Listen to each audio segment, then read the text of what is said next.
అపార్థం చేసుకుని ముగ్గురు ఒక్కడని చెబుతున్నారో మరి కొంచెం ఓపిక చేసుకుని మనం చూద్దాం. దేవుని పిల్లలారా, ఒక్కొక్కటిగా వాటిని కూడా విడగొట్టుకుంటూ ముందుకు వెళ్ళిపోదాం. చూస్తారా మరి ఓపిక మాటల్ని? చూస్తారా? యోహాను సువార్త 14వ అధ్యాయం 8, 9 వచనాలను జాగ్రత్తగా చూడండి. యోహాను సువార్త 14వ అధ్యాయం 8వ వచనం, 9వ వచనం. ముగ్గురు ఒక్కడే, తండ్రి క్రీస్తు, క్రీస్తే తండ్రి అని చెబుతున్న వారు వేటిని అపార్థం చేసుకున్నారో ఇదిగో ఆ మాటలు మీకు చూపుతున్నాను, మీరు కూడా అవి చూడండి. అప్పుడు ఫిలిప్పు, ప్రభువా తండ్రిని మాకు కనపరచుము, మాకు అంతే చాలునని ఆయనతో చెప్పగా, యేసు, ఫిలిప్పు, నేను ఇంతకాలము మీ యొద్ద ఉండి, బాచదవాలి, నేను ఇంతకాలము మీ యొద్ద ఉండినను నీవు నన్ను ఎరుగవా? నన్ను చూచినవాడు అయిపోయామండి. తండ్రిని చూచిన వారు కనుక తండ్రిని మాకు కనపరచమని మరలా ఎలా చెప్పుచున్నావు? అయిపోయామండి.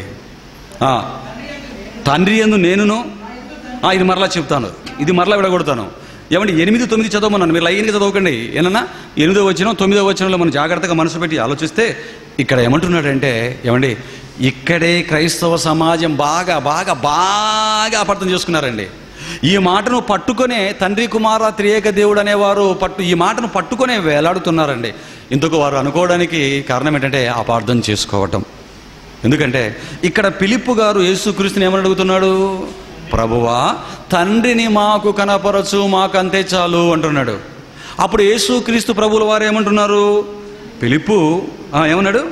నేను ఇంతకాలము మీ యొద్ద ఉండునను నీవు నన్ను ఎరుగవా? నన్ను చూచిన వాడు తండ్రిని చూచి ఉన్నాడు అన్నాడు కదండి. ఏమండి ఈ మాట చదవగానే మన వాళ్ళు ఏమనుకున్నారంటే, చూసారా యేసుక్రీస్తు ఏమంటున్నాడు? ఫిలిప్పును తండ్రిని మాకు కనపరచు కానీ క్రీస్తు ఏమన్నాడు? నేను ఇంతకాలము మీతో వండినా మీరు మరి నన్ను ఎరగరా? నువ్వు ఎరగవా నన్ను అంటున్నాడంటే, అంటే యేసుక్రీస్తు ఎవరు? తండ్రిని కనపరచమంటే నేను ఇంతకాలము మీతో ఉన్నా కూడా మీరు నన్ను ఎరగరా అంటున్నాడంటే, యేసుక్రీస్తే తండ్రి, తండ్రే యేసుక్రీస్తుగా వచ్చాడు, ఇంతకంటే మనకు ఆధారం ఏమి కావాలి అంటున్నారండి. ఏమండి ఇది చదువుతున్నప్పుడు మీకు కూడా అలాగే అనిపిస్తుందా?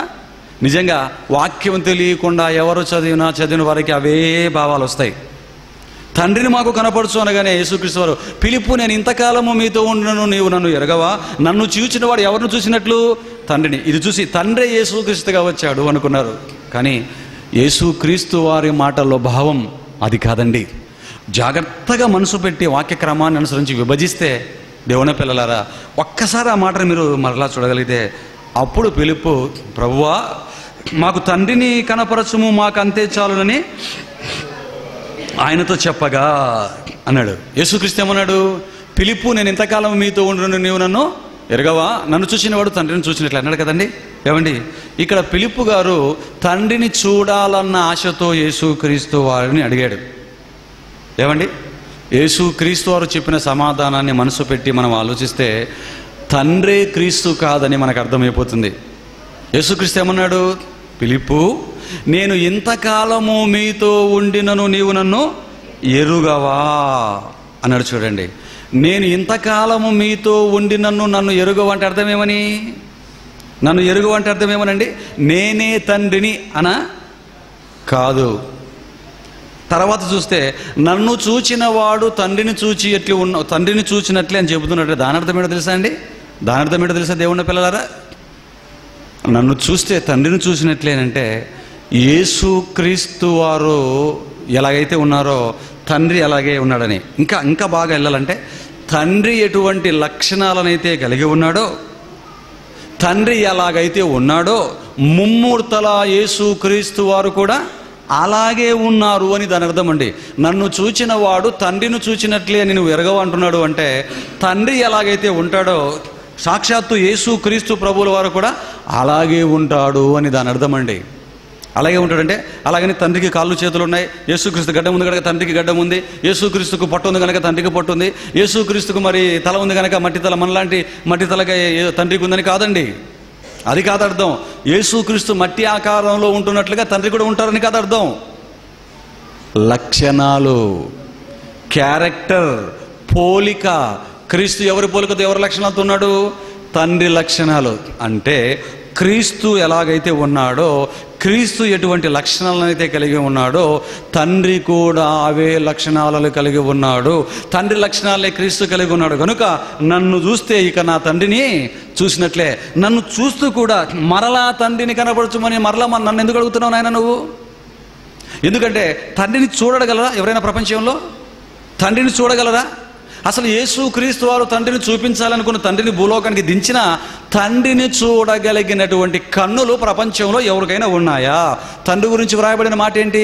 నిశ్చయముగా దేవుడి లోకమందు నివాసము చెయ్యడు అన్నాడు. ఈ కన్నులతో ఆయన్ను చూడలేము. ఆకాశ మహాకాశాలు పట్టజాలనంత ఆకారాన్ని మరి ఫిలిప్పుకు చూపించగలరా యేసుక్రీస్తు వారు?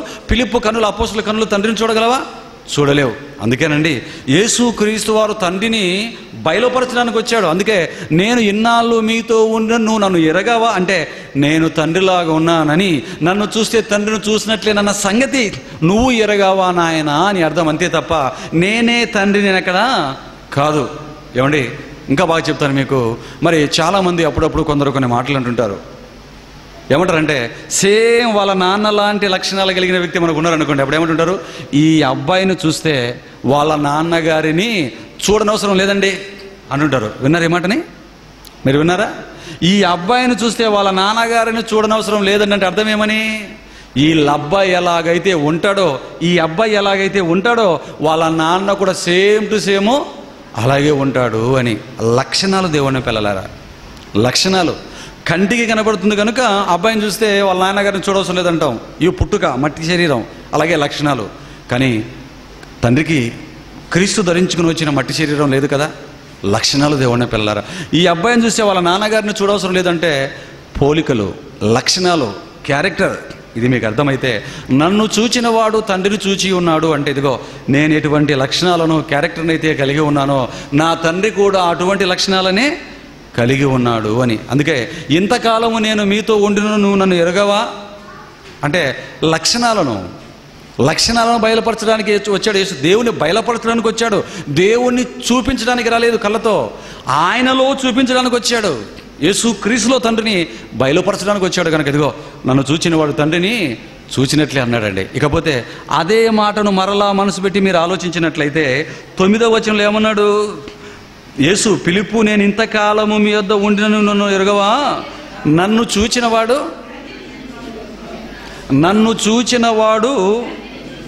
తండ్రిని చూచి ఉన్నాడు అన్నాడా? నేనే తండ్రిని అన్నాడా? నన్ను చూచినవాడు తండ్రిని చూచి ఉన్నాడు అన్నాడా?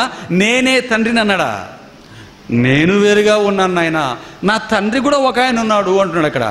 నేను తండ్రి ఒక్కడమే కాదు, ఇద్దరం ఒక్కడు కాదు, నన్ను చూచిన వాడు తండ్రిని చూసినట్లే, పరలోకంలో ఉన్న తండ్రిని అంటున్నాడు. చూడండి దేవుని పిల్లలారా, అంటే నన్ను చూస్తే తండ్రిని చూసినట్లు, తండ్రిని చూస్తే నన్ను చూసినట్లే నా లక్షణాలు అని చెప్తున్నాడు. ఇంకా ఇది అర్థం కాకుండా మన వాళ్ళు ఏమన్నారు? నన్ను చూసినవాడు తండ్రిని చూసినట్లే, ఈ మాటను పట్టుకొని నేను ఇంతకాలము మీతో ఉన్నాను నువ్వు ఎరగవా, ఈ మాటను పట్టుకొని ఏం చేశారంటే యేసుక్రీస్తే తండ్రి, తండ్రే యేసుక్రీస్తు. అందుకే యేసుక్రీస్తు ఏమన్నాడు? నేనే తండ్రిని అని ఒప్పుకున్నాడు అన్నాడు. ఒప్పుకున్నాడా అక్కడ? నన్ను చూసిన వాడు తండ్రిని చూసినట్లే అంటున్నాడా? ఏమండి కొంచెం కష్టంగా ఉందా మీకు కూడా? మనసు పెడితే ఈజీగా అర్థమైపోతుంది. కాబట్టి దేవుని పిల్లలారా, తండ్రి కుమారుడు ఒక్కడు కాదు, తండ్రిగా కుమారుడుగా ఉన్నాడు. అందుకే ఆ తర్వాత అపోస్తులతో ఎన్ని మాటలు చెప్పాడు ఆయన? ఈ మాటే కాదు, ఆ 16, 17 అధ్యాయులు కూడా మనం చదువుతూ వస్తే 13వ అధ్యాయం నుంచి యోహాను సువార్తని, నేను తండ్రి దగ్గరికి వెళ్ళిపోతున్నాను, నేను తండ్రి దగ్గరికి వెళ్ళిపోతున్నాను, నేను వెళ్ళిపోతాను, తర్వాత మీరు కూడా వస్తారు. ఈ మాటలని వారితో చెప్తున్నాడు.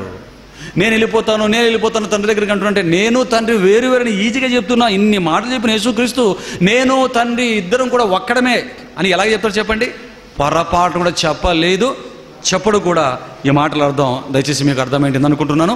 ఇకపోతే ఇదే మనసులో పెట్టుకొని అదే 14వ అధ్యాయం మరి 10వ వచనాన్ని కూడా మీరు చూడండి. యోహాను సువార్త 14వ అధ్యాయం, యోహాను సువార్త 14వ అధ్యాయం 10వ వచనం కిందికి రాగానే ఫిలిప్పుతో మాట్లాడుతూ మాట, తండ్రి యందు నేనును నా యందు తండ్రియు ఉన్నామని నీవు. ఎంత చక్కగా చెప్తున్నాడు చూడండి. తండ్రి యందు నేనును నా యందు తండ్రియు ఉన్నామని నమ్ముటలేదా? నేను మీతో చెప్పుచున్న మాటలు నా అంతట నేనే చెప్పుటలేదు, తండ్రి నా యందు నివసించుచు తన క్రియలు చేయుచున్నాడు. సత్యారండి ఈ మాట చదివి కూడా. ఈ మాట చదివి కూడా మన వాళ్ళు ఏమనుకున్నారంటే యేసుక్రీస్తు వారు ఇక్కడ ఏమని చెప్తున్నాడు? తండ్రి యందు నేనును నా యందు తండ్రి ఉన్నామనగానే తండ్రి క్రీస్తు, క్రీస్తు తండ్రి, త్రియేక దేవుడు అనేశారు. ఏమండి ఇంకా కింద ఏమన్నాడు? నేను మీతో చెబుతున్న మాటలు నా అంతటా నేను చెప్పట్లేదు, తండ్రి నా యందు నివసించుచు తన క్రియలు చేయుచున్నాడు అన్నాడు. చూడండి దేవుని పిల్లలారా, ఏమండి దీన్ని పట్టుకుని మన వారు ఏమంటున్నారంటే ఇదిగో నా యందు తండ్రి, తండ్రి యందు నేను ఉన్నామన్నాడు కదండి. నేనును నా తండ్రియు ఉన్నామని, తండ్రి యందు నేనును నా యందు తండ్రియు ఉన్నామని యేసుక్రీస్తు చెప్పాడు కదండి. ఈ మాట నా యందు తండ్రి ఉన్నాడు, నేను తండ్రి యందు ఉన్నామనగానే తండ్రి క్రీస్తు, క్రీస్తే తండ్రి, ఇద్దరు ఒక్కడే, ఒకరి యందు ఒకరున్నారు. యేసుక్రీస్తులోనే తండ్రి యేసుక్రీస్తుతో పాటు ఉన్నాడు. ఆయనే ఆకారాన్ని ధరించుకొని యేసుక్రీస్తుగా వచ్చాడు. వచ్చి అదే చెప్తున్నాడు, నా యందు తండ్రి, తండ్రి యందు నేనున్నామని నువ్వు నమ్ముటలేదా అని చెబుతున్నాడు. నా యందు నివసిస్తున్నావు తండ్రి అన్నాడు. కాబట్టి యేసుక్రీస్తే తండ్రి, తండ్రి యేసుక్రీస్తు అన్నారు. గట్టిగా ఉందా ఈ మాట? కొంచెం అవునే అన్నిట్లుగానే ఉందా? నా యందు తండ్రి నివసిస్తున్నాడు, నా యందు తండ్రి యందు నేనును నా యందు తండ్రి ఉన్నామని నువ్వు నమ్ముటలేదు అంటున్నాడు. అంటే ఇద్దరు ఒక్కడేగా మనకు అనిపిస్తుంది మీకు కూడా దేవుని పిల్లలారా. ఒకవేళ ఈ మాటను పట్టుకొని యేసుక్రీస్తు ఏం చెప్పాడు? తండ్రి యందు నేను, నా యందు తండ్రి ఉన్నాడన్నాడు గనుక ఇద్దరు ఒక్కడే అనే మాటను పట్టుకుని ఎవరైనా గట్టిగా వాదించడానికి నిలబడితే ఇదిగో ఇప్పుడు అదే అధ్యాయంలో యేసుక్రీస్తు వారు 20వ వచనంలో చెప్పిన మాటకు మీరు అర్థం చెప్పాలి. మరి సచ్చి ఊరుకుంటారంతే మీరు అక్కడికి రాగానే. ఇక ఎవరి తరం కాదండి దానికి సమాధానం చెప్పటం. ఏమండి 10వ వచనంలో నా యందు తండ్రి, తండ్రి యందు నేను ఉన్నామని చెప్పినప్పుడు ఇద్దరు ఒక్కడే అనుకుంటే, ఇక అదే 14వ అధ్యాయం యోహాను సువార్త 20వ వచనానికి రాగానే అక్కడ ఏం చెప్తున్నాడు చూడండి. నేను నా తండ్రి యందును మీరు నా యందును నేను మీ యందును ఉన్నామని ఆ దినమున మీరు ఎరుగుదురు. అబ్బా ఇక్కడేం చెప్తున్నాడండి? అర్థమైంది మీకు? ఇప్పటికి అర్థమైంది. కాస్త తెలుగు ఉండే వాళ్ళకి ఇప్పటికి అర్థమై ఉంటుంది. నా యందు తండ్రియు, తండ్రి యందు నేను ఉన్నాము అన్నందుకు తండ్రి యేసుక్రీస్తు, యేసుక్రీస్తు తండ్రి అని మీరు అంటే 20వ వచనంలోకి రాగానే ఏమంటున్నాడు? చదవండి. నేను తండ్రి యందును, ఇదిగో మీరు నా యందు, మీ యందు నేను ఉన్నాము అంటున్నాడు. తండ్రి నా యందు నేను తండ్రి ఉన్నాము అన్నందుకే ఈయన ఒక్కడే అనుకుంటే, ఇప్పుడు యేసుక్రీస్తు ఏమంటున్నాడు? నేను మీ యందు మీరు నా యందు ఉన్నారని నమ్ముడి అంటున్నాడు. అంటే మరి ఇప్పుడు యేసుక్రీస్తు మనము ఇద్దరం ఒక్కడవా? అక్కడ తండ్రి నా యందు నేను తండ్రి యందు ఉన్నాము అన్నందుకు యేసే తండ్రి, తండ్రి క్రీస్తు అన్నారు. మరి ఇక్కడ నా యందు మీరు, మీ యందు నేను ఉంటానంటున్నాడు 20వ వచనంలో. మనమే యేసుక్రీస్తు, యేసుక్రీస్తే మనమా? ఆలోచించండి దేవుని. అర్థమైంది మీకు ఈ కౌంటరు? ఈ కౌంటర్ మీకు అర్థమైందా? చెప్పాలి మరి ఈ కౌంటర్కి సమాధానం ఎవరైనా ప్రపంచంలో. కాబట్టి నేను తండ్రి యందును తండ్రి నా యందు ఉన్నాడంటే తండ్రే యేసుక్రీస్తుగా ఈ లోకానికి వచ్చాడనేది అర్థం కాదు. ఎందుకంటే నేను మీ యందు మీరు నా యందు అంటే మనము యేసుక్రీస్తు, యేసుక్రీస్తే మనం ఎంత మాత్రము ఎలాగైతే కాదో నా యందు తండ్రి, తండ్రి యందు నేను ఉన్నామన్న మాట కూడా తండ్రే క్రీస్తు, క్రీస్తే తండ్రి ఎంత మాత్రం కాదండి. ఆలోచిస్తున్నారా దేవుని పిల్లలారా? మరి నా యందు మీరు, మీ యందు నేను, నా యందు తండ్రి, తండ్రి యందు నేను ఉన్నామని, తండ్రి నాలో నివసిస్తున్నాడని మరి ఈ మాటలకు అర్థం ఏంటబ్బా? ఇంతకు తండ్రి క్రీస్తులో నివసిస్తున్నాడు అనడానికి రుజువేంటి అని ఆలోచిస్తే, తండ్రి మనలో క్రీస్తులో నివసించడం అనే మాట కానివ్వండి, మనలో క్రీస్తు తండ్రి నివసించడం అనే మాట కానివ్వండి, జాగ్రత్తగా బైబిల్ వెలుగులో మనం చూస్తూ ముందుకు వెళ్ళిపోతేనండి మరి యేసుక్రీస్తులో తండ్రి నివసించటం, జాగ్రత్తగా వినాలి, యేసుక్రీస్తు యందు తండ్రి నివసించటం, యేసుక్రీస్తు యందు తండ్రి ఉండటం అనే మాటకు అర్థం ఏమిటి అంటే బైబిల్కు బైబిలే సమాధానంగా ముందుకు వెళ్ళిపోదాం. ప్రకటన గ్రంథం 3వ అధ్యాయం 20వ వచనాన్ని చూడండి. యేసుక్రీస్తునందు తండ్రి నివసించడం అంటే యేసే తండ్రి కాదండి, యేసే తండ్రి కాదు.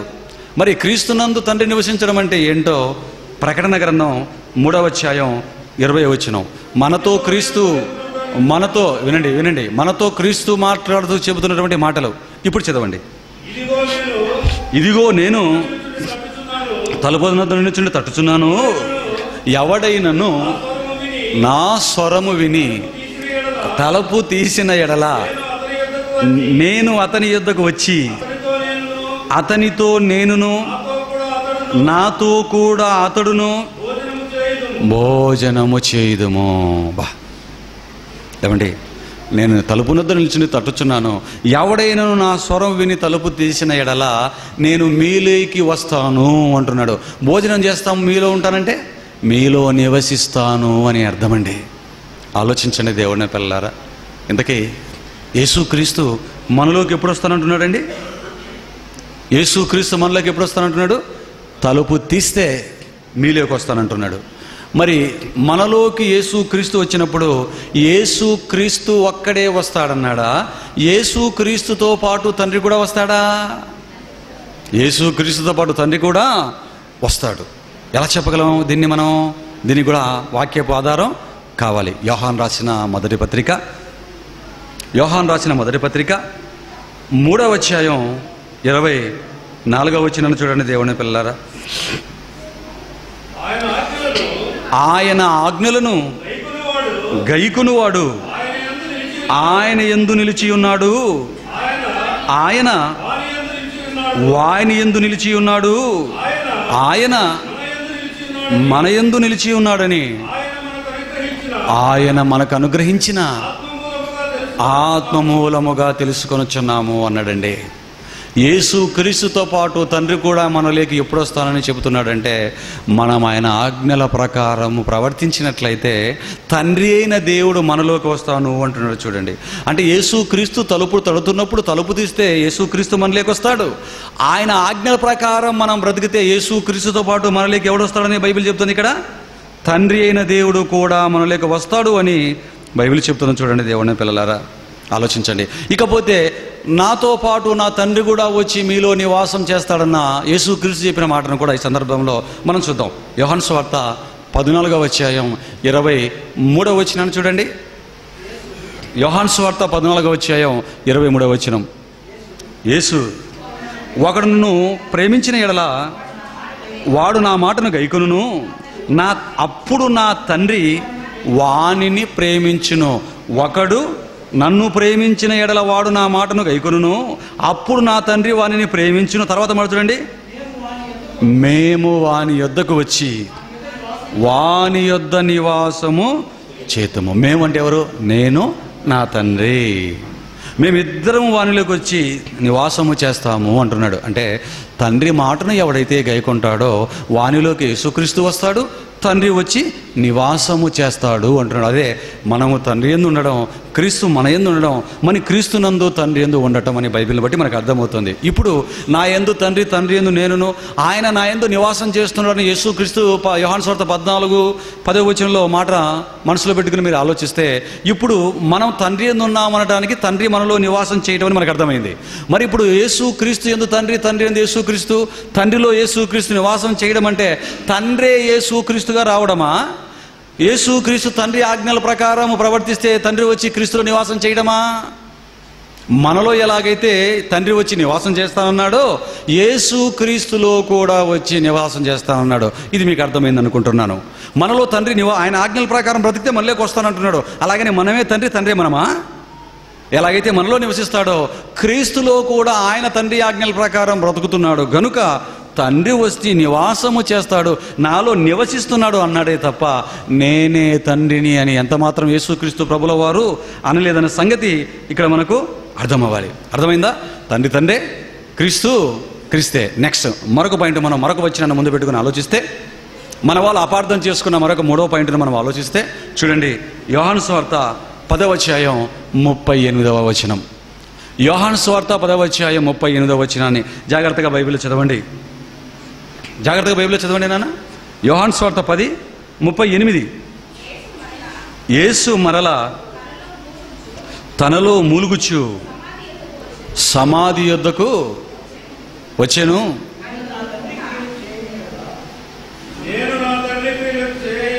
నేను నా తండ్రి క్రియలు చేయని ఎడల నన్ను నమ్మకుడి, చేసిన ఎడల నన్ను నమ్మకున్నను. తండ్రి నా యందును నేను తండ్రి యందును ఉన్నామని మీరు గ్రహించి తెలుసుకొనున్నట్లు ఆ క్రియలను ఎంత బాగా చెప్తున్నాడు చూడండి.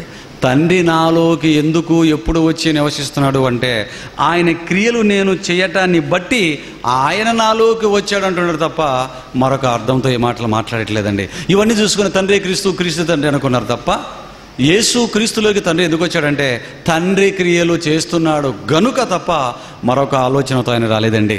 దేవుని పిల్లలారా, ఇక మన వాళ్ళు అపార్థం చేసుకున్న మరొక మాట చూడండి. 4వ మాటను కూడా మనం చూస్తే యోహాను సువార్త 17వ అధ్యాయం 11వ వచనం. ఇది చాలామంది అపార్థం చేసుకున్నారు. దేవుని పిల్లలారా, ఇక్కడ ఏమంటున్నాడో చూడండి.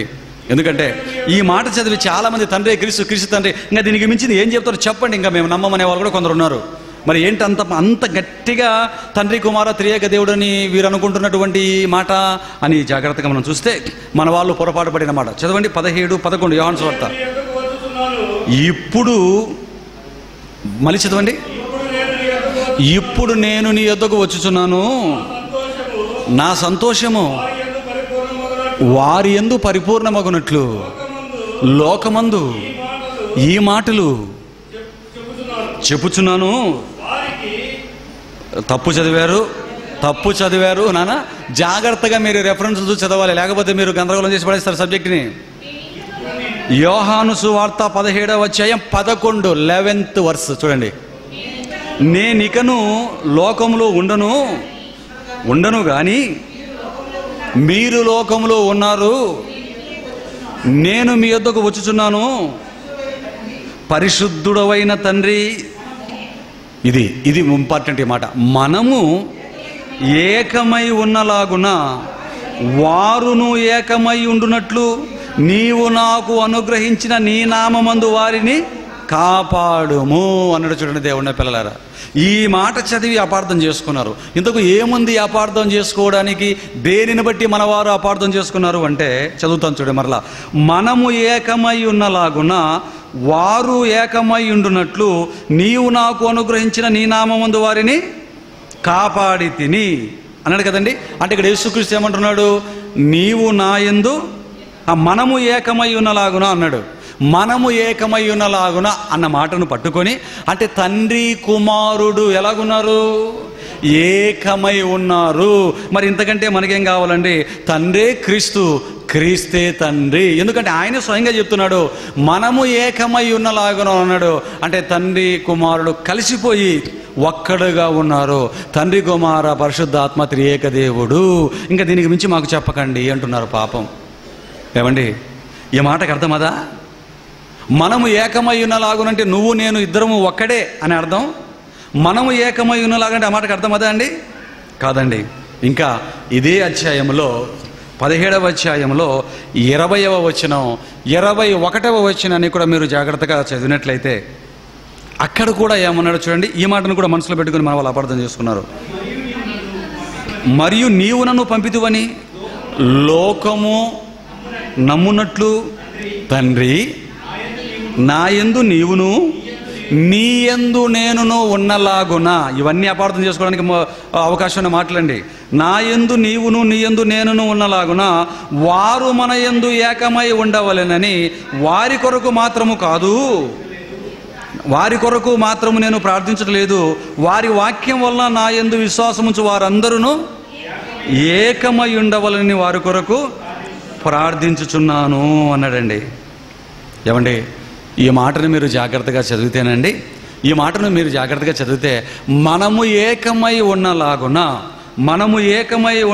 లోకమునట్లు వారు మన యందు ఏకమై ఉండునట్లు అన్నాడు. ఏమండి, జాగ్రత్తగా మనసు పెట్టి ఆలోచిస్తే మనము ఏకమై ఉన్నలాగున అనే మాటను పట్టుకొని తండ్రి కుమారుడు, కుమారుడే తండ్రి ఇద్దరు ఒక్కడే అని ఒకవేళ మనం అన్నాం అనుకోండి.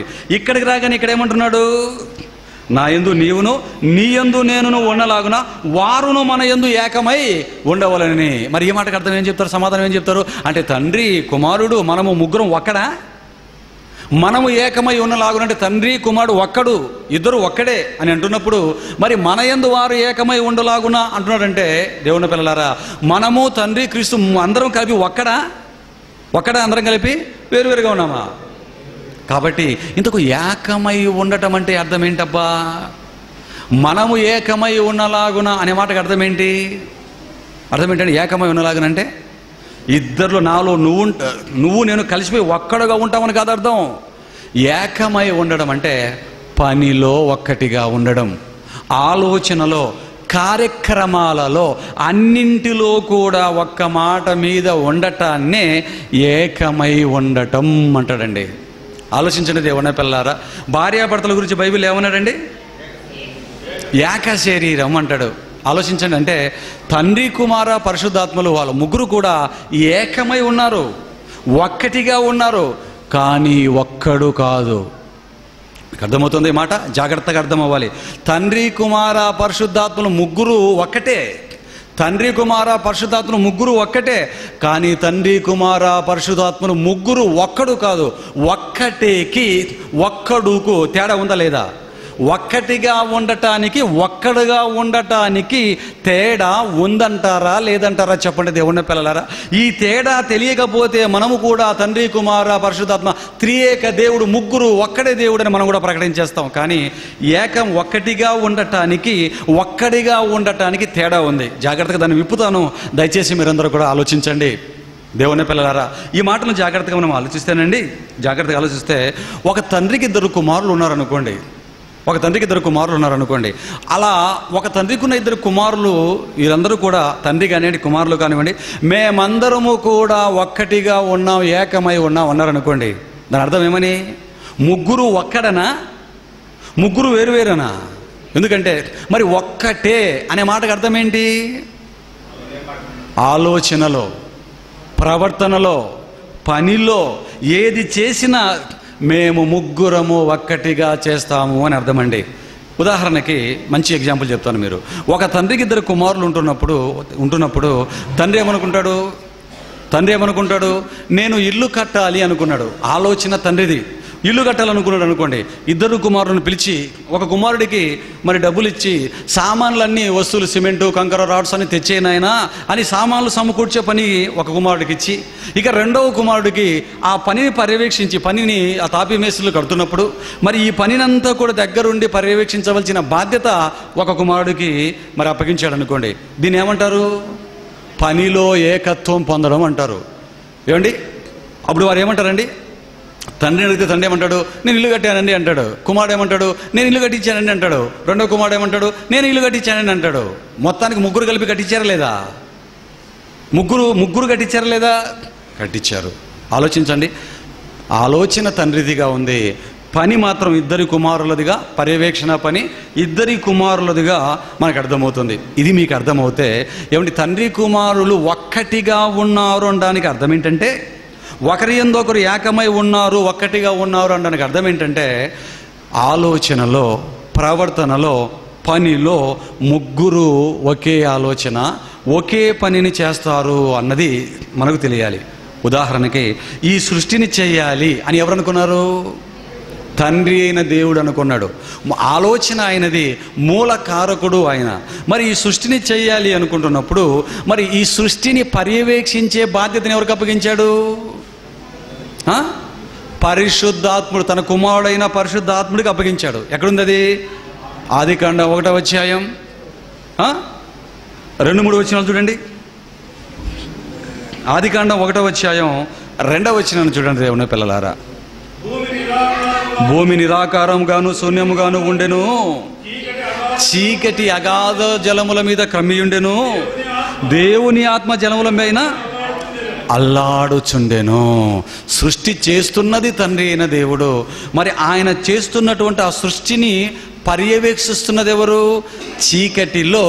చీకటి అగాధ జలముల మీద కమ్మి ఉన్నప్పుడు ఆ జలముల వలన మరి సృష్టింపబడిన సృష్టి చీకటి అగాధ జలముల మీద కమ్మి ఉండెను.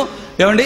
ఆత్మ ఆ జలముల మీద అల్లాడుచుండెను అన్నాడు. ఇంతకు జలముల మీద అల్లాడుచుంది అంటే అర్థం ఏంటది? ఇంగ్లీష్ బైబిల్లోకి మీరు వెళ్ళారంటే సూపర్వైజింగ్ అనే పదాలు మనకు కనబడతాయి. పర్యవేక్షణ అని అర్థం వస్తుంది అక్కడ. అల్లాడుచున్నాడంటే మనవారు ఏమనుకున్నారంటే ఆ నీళ్ళ మీద నిలబడుకుని ఇలాగ బొమ్మ కదా అల్లాడినట్టు అల్లాడుతున్నారు అనుకున్నారా? పరిశుద్ధ బొమ్మ అనుకున్నారా? సూపర్వైజింగ్, జలముల మీద అల్లాడుచున్నాడంటే పర్యవేక్షిస్తున్నాడు. ఎందుకు? చీకటి అగాధ జలం మీద కమ్మి ఉన్నప్పుడు పర్యవేక్షిస్తున్నాడు. ఆ జలముల నుంచే దేవుడు సృష్టిని చేయబోతున్నాడు. ఆ జలములలో ఈ సృష్టిని చెయ్యటానికి కావలసిన ముడి పదార్థాన్ని దేవుడు ఉంచాడు గనుక, దాన్ని ఉంచినవాడు తండ్రి గనుక పర్యవేక్షించే బాధ్యత తన రెండవ కుమారుడైన పరిశుద్ధాత్ముడికి అప్పగించాడు గనుక పరిశుద్ధాత్ముడు జలం మీద అల్లాడుచున్నాడు. మరి తండ్రి కనబడుతున్నాడు, ఇక్కడ తండ్రి పని కనబడుతుంది, పరిశుద్ధాత్ముడు పని కనబడుతుంది. మరి యేసుక్రీస్తు గురించిన ప్రస్తావన లేదు కదండి అని అనుకుంటున్నారా? బైబిల్లో ఒక ప్రశ్న వస్తే అక్కడే నిలబడి ఆలోచించాలా, 66 పుస్తకాలు పరిశీలించాలా? చాలామంది చదివి తండ్రి చేశాడు, పరిశుద్ధాత్ముడు పర్యవేక్షించాడు, యేసుక్రీస్తుకి ఏం సంబంధం లేదంటారు పాపం అమాయకులు. మరి ఇక్కడ యేసుక్రీస్తు పాత్ర ఉందా? యోహాను సువార్త 1వ అధ్యాయం 3వ వచనం అక్కడ చెప్తాడు. యోహాను సువార్త 1:3 అక్కడ ఏం చెప్తాడు? కలిగి ఉన్నదేది ఆయన లేకుండా కలగలేదు అంటాడు. మరి సామెతల గ్రంథం 8వ అధ్యాయం 25వ వచనం నుంచి కింది చదివితే అక్కడ ఏమంటాడు? ఆయన చేసిన సృష్టిని పరలోకాన్ని నేను చూస్తూ ఆయన దగ్గర ప్రధాన శిల్పినై నేను ఆనందించుచుంటిని అనే మాటలు మనకు కనబడతాయి. అంటే సృష్టి చేయాలన్న ఆలోచనకు మూలకారకుడు తండ్రి అయితే, మరి ఆ మ్యాటర్ని పరిరక్షించేవాడు పరిశుద్ధాత్ముడు అయితే, కాపాడేవాడు, సంరక్షించేవాడు. మరి పని చేయడానికి మూలమైనటువంటి ఆ శిల్పకారుడు ఎవరు? పనివాడు యేసుక్రీస్తు ప్రభువుల వారు. అంటే ముగ్గురి ఆలోచన, ముగ్గురి పనితనం ఇక్కడ కనబడుతుందా?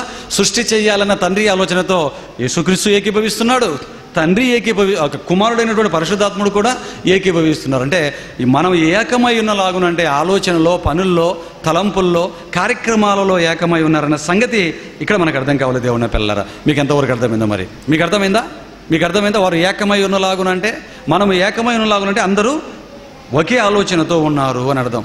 ఉదాహరణకి మరి ఒక మంచి మాటను చాలాసార్లు మనం వాడుతుంటాం. పార్టీలు ఉంటాయి, కాంగ్రెస్ పార్టీ కానివ్వండి, తెలుగుదేశం పార్టీ కానివ్వండి, బీజేపీ పార్టీ వారు కానివ్వండి. ఆ పార్టీల గురించి వారు మాట్లాడుతున్నప్పుడు వారు ఏమంటుంటారండి? మేమంతా ఒక్కటే అంటుంటారు. వాళ్ళు కాంగ్రెస్లో మాట్లాడితే ఏమంటారు? మన రాష్ట్రంలో వైఎస్ఆర్సీపీలో మాట్లాడితే ఏమంటారండి? మేమందరం రకరకాలుగా ఉన్నామంటాడా? మేమందరం ఒక్కటే అంటాడా? మేమందరం ఒక్కటే అంటాడు. టీడీపీ వాళ్ళు మేమందరం ఒక్కటే అంటాడు. మరి బీజేపీ వాళ్ళు కూడా మేమందరం ఒక్కటే అంటాడు. మేమందరం ఒక్కటే అంటే వారందరు కలిపి ఒకే ప్యాంటు, వారందరు కలిపి ఒకే షర్టు, వాళ్ళందరి కలిపి ఒకే చెంబు అలా ఇస్తున్నామనా? అందరికీ ఒకే ప్యాంటు, ఒకే షర్ట్ వేసుకుంటారు వాళ్ళు? ఏమండి? అందరికి కలిపి ఒకే ప్యాంటు కుట్టించుకొని అందరికి కలిపి ఒకే షర్ట్ వేసుకుంటారు దాని అర్థం? వాళ్ళందరూ ఒక్కడు అనా? కాదు. మేమందరం ఒక్కటే అంటే ఆలోచనల్లో, సిద్ధాంతంలో, పనిలో, కార్యక్రమాలలో, ఏదైనా చేయటంలో, మా నాయకుడికి ముఖ్యమంత్రి పదవిని సాధించి పెట్టడంలో మేమందరం ఒక్కటి అని అర్థం. అంతేనా దేవుని పిల్లలారా? అంతే తప్ప మేమందరం ఒక్కటే అంటున్నప్పుడు పార్టీ అందరూ కలిపి ఒక్కడుగా ఒకే షర్టు, ఒకే ప్యాంటు వేసుకుంటున్నారని అర్థం కాదు. మరొక మంచి మాట బైబిల్లో కూడా రాయబడింది. మరి ఆదికాండం 2వ అధ్యాయం 24వ వచనం చూస్తే, ఆదికాండం 2వ అధ్యాయం 24వ వచనాన్ని మీరు చూస్తున్నప్పుడు అక్కడ ఒక మాట కనపడుతుంది చూడండి. కాబట్టి పురుషుడు తన తండ్రిని తన తల్లిని విడిచి భార్యను హత్తుకొనును, వారు ఏక శరీరమై ఉందురు అన్నాడు. చూడండి, వారు ఏక శరీరమై ఉందురు అన్నాడు. అంటే భార్యాభర్తలు ఇద్దరు ఏక శరీరం అన్నాడు కదా. ఏక శరీరం కాబట్టి వాళ్ళిద్దరి కలిపి ఒకే ప్యాంటు, ఇద్దరికి కలిపి ఒకే షర్టా? ఏమండి? అదే అర్థం. వారిద్దరూ ఏక శరీరమై ఇందురంటే ఇద్దరు కలిపి ఒకే కాళ్ళు, ఒకే చేతులు, ఒకే షర్టు, ఒకే ప్యాంటు కాదు. మరి ఏక శరీరం అంటే ఆలోచనలో, పనులలో, కార్యక్రమాలలో, సిద్ధాంతాలలో, ఏదైనా చేయటంలో ఇద్దరూ కలిపి ఒక్క ఆలోచనను కలిగి ఉంటారు అని అర్థం. మరొక మంచి మాటను చూస్తారా? అననీయ సప్పీరాల విషయంలో కూడా మరి అపోస్తల కార్యాలు 5వ అధ్యాయం 1వ వచనాన్ని కూడా మీరు చూసినట్లయితే, అపోస్తల కార్యాలు 5వ అధ్యాయం 1వ వచనం, అననీయ అని ఒక మనుష్యుడు ఉండెను, లేదా అననీయ అని ఒక మనుష్యుడు తన భార్య అయిన సప్పీరాతో ఏకమై పొలమమ్మెను అన్నాడు. తన భార్య అయిన సప్పీరాతో ఏకమై పొలం అమ్మెనంటే వాళ్ళ భార్యలకు దూరిపోయాడు అనా? ఏమండి? ఏకమై పొలం అమ్మెనంటే వాళ్ళ భార్యలకు దూరాడు, ఇద్దరు ఒక్కడైపోయారని కాదు. అలా అర్థం. ఇద్దరు ఒకే ఆలోచనకు వచ్చారు. ఇద్దరు ఒక ఆలోచన చేశారు. ఏమని? కుంభకోణం చేశారు. భూకుంభకోణం. ఏమని? భూమి అమ్మేద్దాం, సగం దాచుకున్నాం, సగం ఇద్దేద్దామని ఇద్దరు ఏకమై పొలం అమ్మారని. అంతే తప్ప ఇద్దరు ఒక్కడు అని కాదు. దేవుని పిల్లారా, ఇవన్నీ మీరు మనసులో పెట్టుకొని ఇప్పుడు యేసుక్రీస్తు వారు 17వ అధ్యాయం యోహాను సువార్తలో చెప్పిన మాటలను మీరు ఆలోచించగలిగితేనండి అక్కడ మనము ఏకమై ఉన్నలాగున అనే మాటను మనసులో పెట్టుకుని ఆలోచిస్తే, మనము ఏకమై ఉన్నామంటే తండ్రే క్రీస్తు, క్రీస్తే తండ్రి అని కాదు దాని అర్థం. ఏమండి, ఆలోచనలో, పనులలో అన్నిటిలో ఏకమై ఉన్నారు తప్ప, ఆలోచనలో ఒక్కటిగా ఉన్నారు తప్ప ముగ్గురు ఒక్కడు కాదు అని మనకు అర్థం అవ్వాలి. మేమందరం ఒక్కటే అనటానికి, మేమందరం ఒక్కటే అనటానికి తేడా ఉందా లేదా చెప్పండి. ఇప్పుడు మీకు ప్రశ్న అడుగుతాను, 2 ప్రశ్నలు అడుగుతాను, చెప్పండి. తండ్రి, కుమార, పరిశుద్ధాత్మలు ఒక్కటేనా కాదా?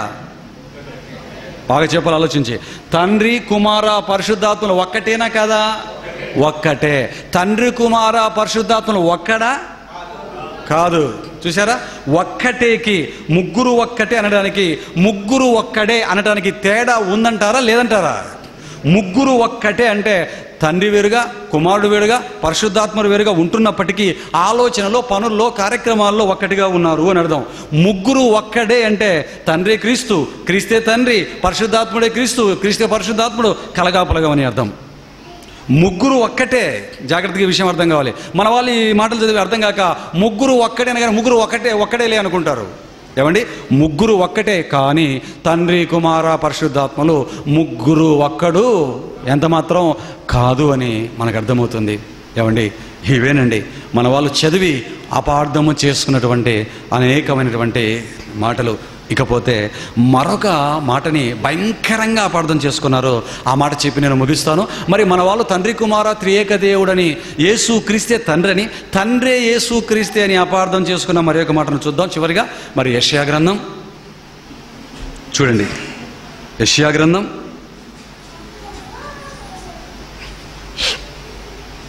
ఒక మంచి మాట యెషయా గ్రంథంలో ఉంటుంది. 9వ అధ్యాయం 6వ వచనం. యెషయా గ్రంథం 9వ అధ్యాయం 6వ వచనాన్ని దయచేసి చూడండి దేవుని పిల్లలారా. ఏలయనగా మనకు శిశువు పుట్టెను, మనకు కుమారుడు అనుగ్రహింపబడెను, ఆయన భుజముల మీద రాజ్యభారం ఉండును. ఆశ్చర్యకరుడు, ఆలోచనకర్త, బలవంతుడైన దేవుడు, నిత్యుడగు తండ్రి, సమాధానకర్తయగు అధిపతి అని అతనికి పేరు పెట్టబడును. ఇక్కడ వచ్చి టైట్గా పట్టుకుంటారు చాలామంది. ఈ మాటను చదివి మనవారు ఏమన్నారంటే, ఏంటండి మీరు తండ్రి వేరు, కుమారుడు వేరు, పరిశుద్ధాత్మ వేరు అంటారు. ఇక్కడ తండ్రి ఏం చెప్తున్నాడండి బైబిల్లో? ఏం చెప్తున్నాడు? ఇక్కడ చెప్తే ఏం చెప్తున్నాడండి? మనకు శిశువు పుట్టెను, మనకు కుమారుడు అనుగ్రహింపబడెను, ఆయన భుజముల మీద రాజ్యభారం ఉంటుందన్నాడు. మనకు శిశువు, మనకు కుమారుడు అనుగ్రహింపబడడం అంటే ఎవరి శిశువు, ఎవరి రాజ్యభారాన్ని మోసే వ్యక్తి? యేసు క్రీస్తు ప్రభువుల వారు అని మనకు అర్థం అవ్వాలి. యేసు క్రీస్తు ప్రభువుల వారు అని తెలుసు కదండి, అందరికీ తెలుసు. అవును, యేసు క్రీస్తు ప్రభువుల వారే. మరి ఈ యేసు క్రీస్తు ప్రభువుల వారి గురించి మాట్లాడుతూ కిందన చెబుతూ ఏమన్నాడు? పేరు ఆశ్చర్యకరుడు, ఆలోచనకర్త, బలవంతుడైన దేవుడు, నిత్యుడగు తండ్రి అని అన్నాడు కదండి. నిత్యుడగు తండ్రి అనే మాటను అన్నాడు కదండి. అంటే మనకు అనుగ్రహించిన శిశువే ఎవరన్నమాట? నిత్యుడగు తండ్రి. అంటే ఆ శిశువు ఎవరు? తండ్రి అయిన దేవుడే శిశువుగా మరియ గర్భంలో జన్మించి ఈ లోకానికి వచ్చాడు. ఇంతకంటే మనకు ఆధారం ఏం కావాలి? బైబిలే చెబుతోంది అన్నాడు. ఏమండి, ఇది నిజంగా చదువుతున్నప్పుడు మీకు కూడా ఎలాగ అనిపిస్తుందా? మనకు శిశువు అనుగ్రహింపబడు, మనకు కుమారుడు అనుగ్రహింపబడు, ఆయన భుజం మీద రాజ్యభారం ఉండును, ఆలోచనకర్త, మరి అద్భుతకరుడైన పేర్లని మనం ఆలోచించిన తర్వాత నిత్యుడగు తండ్రి అన్నాడు కదండి. అంటున్నాడంటే ఆయన నిత్యుడగు తండ్రి అన్నాడంటే అంటే యేసు క్రీస్తే తండ్రి, తండ్రి యేసు క్రీస్తు. తండ్రే శిశువుగా, యేసుక్రీస్తుగా మానవ ఆకారాన్ని ధరించి మరియ గర్భం గుండా ఈ లోకానికి వచ్చాడు అని చదివిన వారికి, పైపైన ఆలోచించే వారికి అర్థమైపోతుంది, అపార్థమైపోతుంది. అలాగే అనుకునే అవకాశం ఉంది. కానీ వాస్తవానికి ఈ వచనాన్ని మనసు పెట్టి పరిశీలించగలిగితే మనం అనుకుంటున్న అర్థం అక్కడ కాదండి. మరి నిత్యుడగు తండ్రి అని ఎందుకు వాడాడు యేసుక్రీస్తుకు? నిత్యుడగు తండ్రి అని ఎందుకు వాడాడండి? ఆయన తండ్రి అయితేనే కదండి ఈ పదం వాడతాడు అని అన్నవారు లేకపోలేదు చాలామంది. దేవుని పిల్లలారా, ఈ మాటను మరి మనం ఆలోచిద్దామా, విప్పుదామా? మరి శిశువు అంటే నిత్యుడగు తండ్రి అన్నాడు కాబట్టి తండ్రి క్రీస్తుగా శరీరాన్ని ధరించి లోకానికి వచ్చాడా? తండ్రి తండ్రిగానే ఉంటూ కుమారుని లోకానికి పంపాడా? తండ్రి తండ్రిగా ఉంటూ కుమారుని లోకానికి పంపాడు. మరి ఈ మాటకు అర్థం ఏంటి? నిత్యుడగు తండ్రి అనే పదాన్ని ఎందుకు రాశాడు? మరి యేసుక్రీస్తు నిత్యుడగు తండ్రా?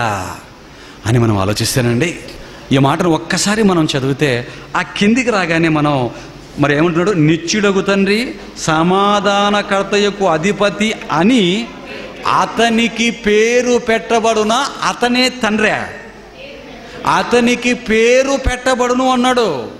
అతనికి పేరు పెట్టబడును తప్ప అతనే తండ్రి కాదు. తండ్రి శరీరాన్ని ధరించి ఈ లోకానికి రాలేదు అని మనకు అర్థం అవ్వాలి. ఏమండి, నిత్యుడగు తండ్రి అని పేరు పెట్టబడును అన్నాడు. పేరు పెట్టబడును అన్నాడు. అదే పేరు పెట్టాడు.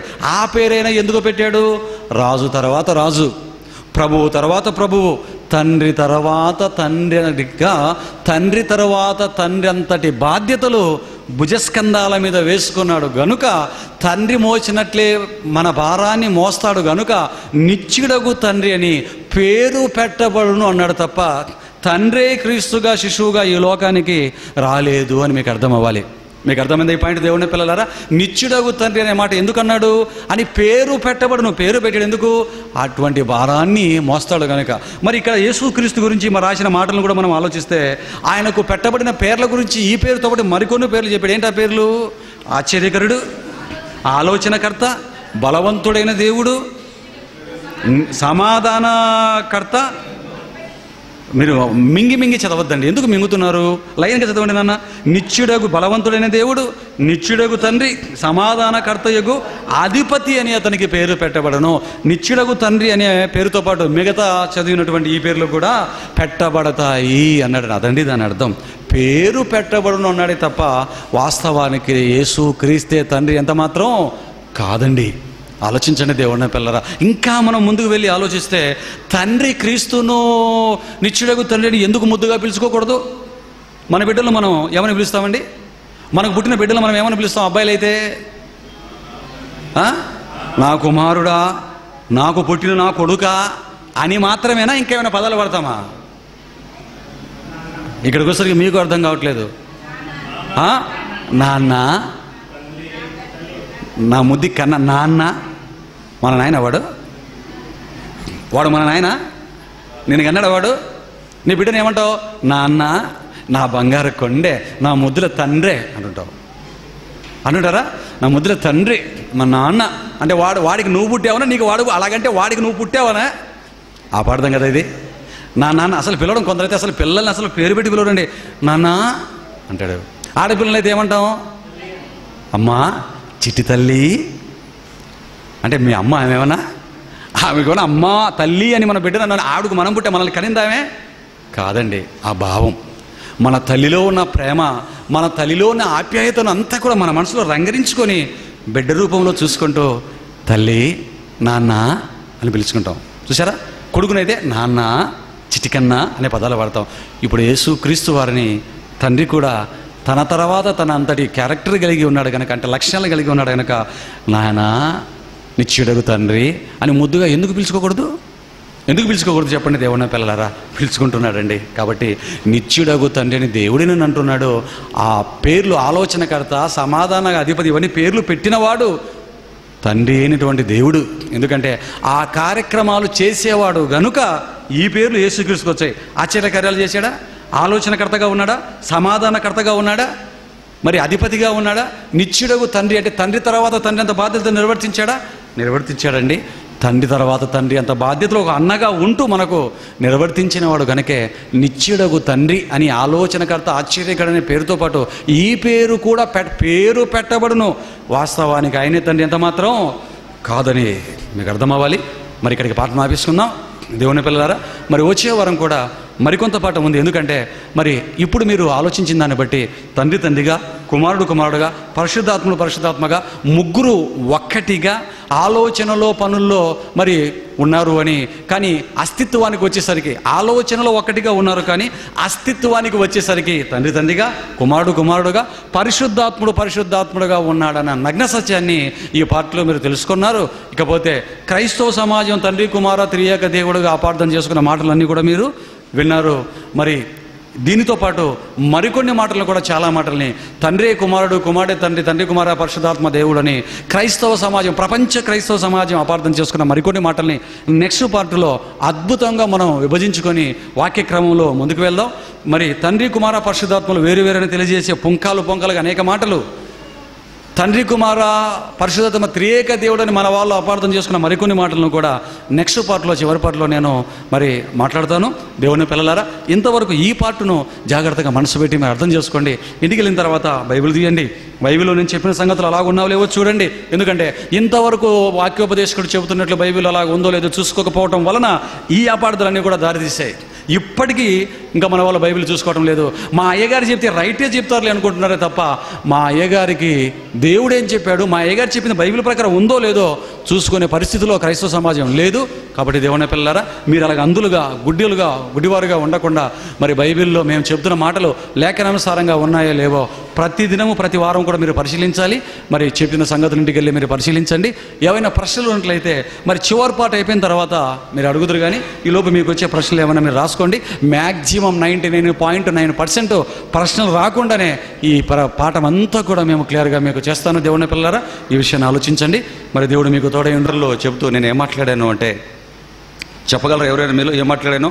చివరి పాయింట్, యెషయా గ్రంథంలో ఉన్నటువంటి 7వ అధ్యాయంలో ఉన్న మాటను ఎత్తుకొని నేను మాట్లాడాను. ఎందుకంటే యేసు క్రీస్తు వారే తండ్రి అని ప్రపంచం అపార్థం చేసుకున్న ఒక మంచి మాట అక్కడ ఏమనుంది? అక్కడ ఆలోచనకర్త, ఏమండి, ఆశ్చర్యకరుడు, ఆలోచనకర్త, సమాధానాధిపతి, ఏమండి, నిత్యుడగు తండ్రి అనేటువంటి మరి మాటను బట్టి యేసు క్రీస్తు వారి తండ్రి అని మనవారు అపార్థం చేసుకున్నట్లుగా మరి మీరు విన్నారు. అలాగే మరి నిత్యుడగు తండ్రి అంటే తండ్రి కుమారుడుగా ఈ లోకానికి వచ్చాడు అన్న యేసు క్రీస్తు నిత్యుడగు తండ్రి అనే అర్థం.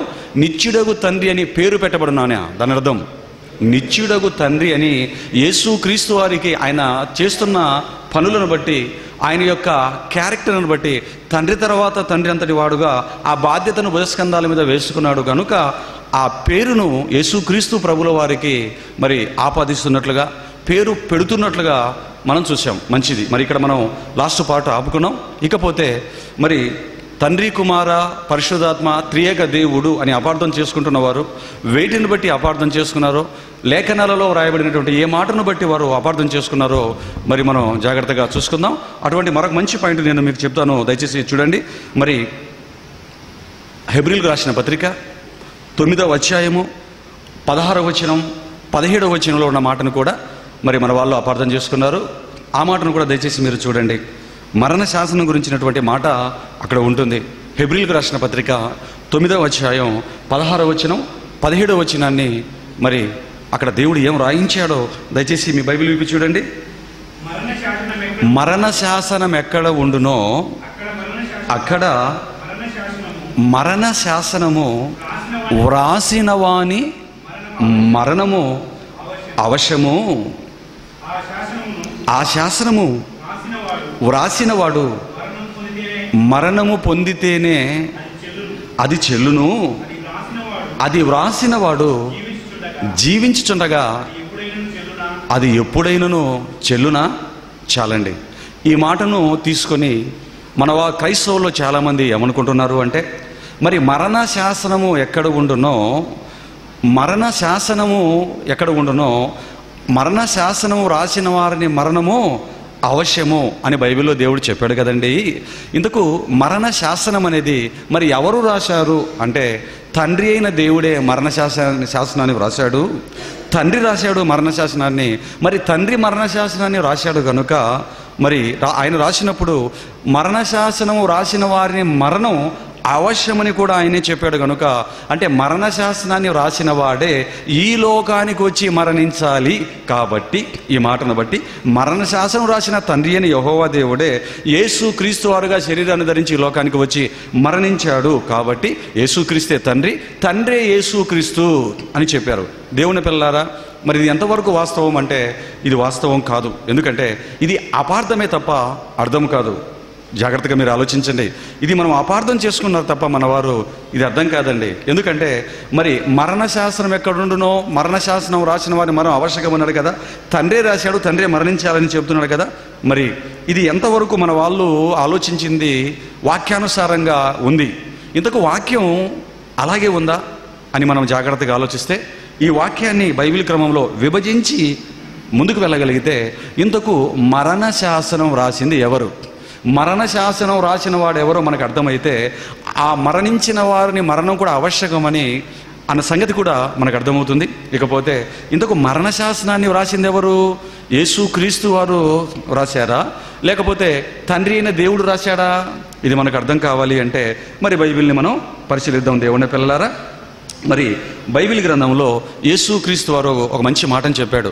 యోహాను సువార్త 5వ అధ్యాయం 37వ వచనం. ఎందుకంటే ఇంతకు మరణ శాసనం రాసింది ప్రభు అయిన యేసుక్రీస్తు వారా, తండ్రి అయిన దేవుడా అన్న మాటల్ని మనం జాగ్రత్తగా బైబిల్లో చూద్దామండి. జాగ్రత్తగా బైబిల్లో మనం చూడగలిగితేనండి ఇంతకు మరణ శాసనాన్ని వ్రాసింది ఎవరు? చదవండి. మరియు నన్ను పంపిన తండ్రియే నన్ను గూర్చి సాక్ష్యం ఇచ్చుచున్నాడు. మీరు ఈ వాక్యం కాదండి, రెఫరెన్స్ పొరపాటు పడినట్లు ఉంది దేవుని పిల్లలారా. మరి ఇంతకు మరణ శాసనాన్ని వ్రాసింది ఎవరో మనకు తెలియాలి అంటే మంచి వాక్యం ఉంది చూడండి బైబిల్లో. ఎందుకంటే మరణ శాసనం అనేది ఏంటి అంటే ధర్మశాస్త్రం అండి. ధర్మశాస్త్రాన్ని బట్టే మనిషికి మరణం అనేది వచ్చింది. మరి ఇంతకు ఈ ధర్మశాస్త్రాన్ని వ్రాసింది ఎవరు, మరణ శాసనాన్ని అప్లై చేస్తున్నది ఎవరు అనేది తెలియాలి అంటే యాకోబు పత్రిక, దయచేసి ఈ మాటను చూడండి. యాకోబు పత్రిక 4వ అధ్యాయం 12వ వచనాన్ని చూడండి దేవుని పిల్లలారా.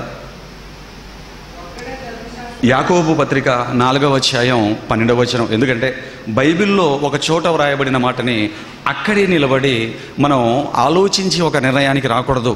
దాని గురించి మిగతా పుస్తకాలలో కూడా ఏం దేవుడు వ్రాయించాడో అన్నిటినీ చూసి ఒక నిర్ణయానికి మనం రావాలి. ఇప్పుడు చదవండి యాకోబు పత్రిక. ఇంతకు మరణ శాసనాన్ని వ్రాసింది ఎవరు? యాకోబు పత్రిక 4:12. ఒక్కడే ధర్మశాస్త్రమును నియమించి న్యాయము విధించువాడు, ఆయనే రక్షించుటకును నశింపజేయుటకును శక్తిమంతుడై ఉన్నాడు అన్నాడు. చూడండి చాలండి. ఒక్కడే ధర్మశాస్త్రమును నియమించి న్యాయము విధించువాడు అన్నాడు. ఏమండి, ఒక్కడే ధర్మశాస్త్రము నియమించి అంటే ధర్మశాస్త్రము అంటే లా అండి, మరణ శాసనం అండి. ఎందుకంటే ఎప్పుడైతే దేవుడి మాటను మనిషి వినడో, అతిక్రమిస్తాడో రాళ్లతో కొట్టి చంపబడవలెను అనే ఈ మరణ శాసనాన్ని మనం ధర్మశాస్త్రం అని బైబిల్ని బట్టి మనం అర్థం చేసుకోగలం. అందుకే చెప్తున్నాడు, ఒక్కడే ధర్మశాస్త్రం అంటే మరణ శాసనాన్ని నియమించి విధించువాడు, ఆయనే రక్షించుటకును నశింపజేయుటకును శక్తిమంతుడై ఉన్నాడు అన్నాడు. చూడండి దేవుని పిల్లలారా. ఏంటి అక్కడ ఒక పుట్నోట్లో ఏముందో చూడండి. 3 సంఖ్య ఉంది. ఆ 3లో ఏమనిచ్చాడు? తీర్పరి నైతివి అనిచ్చాడు. చూడండి, తీర్పరి అనిచ్చాడు. దేవుని పిల్లలారా, అంటే ధర్మశాస్త్రాన్ని మరణ శాసనాన్ని విధించేవాడు ఎవరు అంటే ఇదిగో పుట్నోట్లో తీర్పరి ఒక్కడే అన్నాడు. ఇందుకు మనకు తీర్పు తీర్చేది, లోకానికి తీర్పు తీర్చేది ఎవరు? తండ్రా, కుమారుడైన యేసుక్రీస్తు ప్రభుల వారా? మరలా దీన్ని బైబిల్లో చూసుకున్నాం. యోహాను సువార్త 5వ అధ్యాయం 22వ వచనం 23వ వచనాన్ని దయచేసి బైబిల్లో మీరు చూడగలిగితే అక్కడేం రాయబడిందో చూడండి. యోహాను సువార్త 5వ అధ్యాయం 22వ వచనం 23వ వచనం. ఇంతకు ఎవరా తీర్పరి? తీర్పు తీర్చేవాడు ఎవరు? 5:22, 23 చూడండి. యోహాను సువార్త. తండ్రి ఎవనికి నీ తీర్పు తీర్చడు గాని తండ్రిని గణపరచునట్లుగా అందరూ కుమారుని గణపరచవలెనని తీర్పు తీర్చుటకు సర్వాధికారము కుమారునికి అప్పగించి ఉన్నాడు అన్నాడు. చూడండి, తండ్రి ఎవనికి నీ తీర్పు తీర్చడు అన్నాడు. చూడండి, మరి తీర్పు తీర్చేది ఎవరు?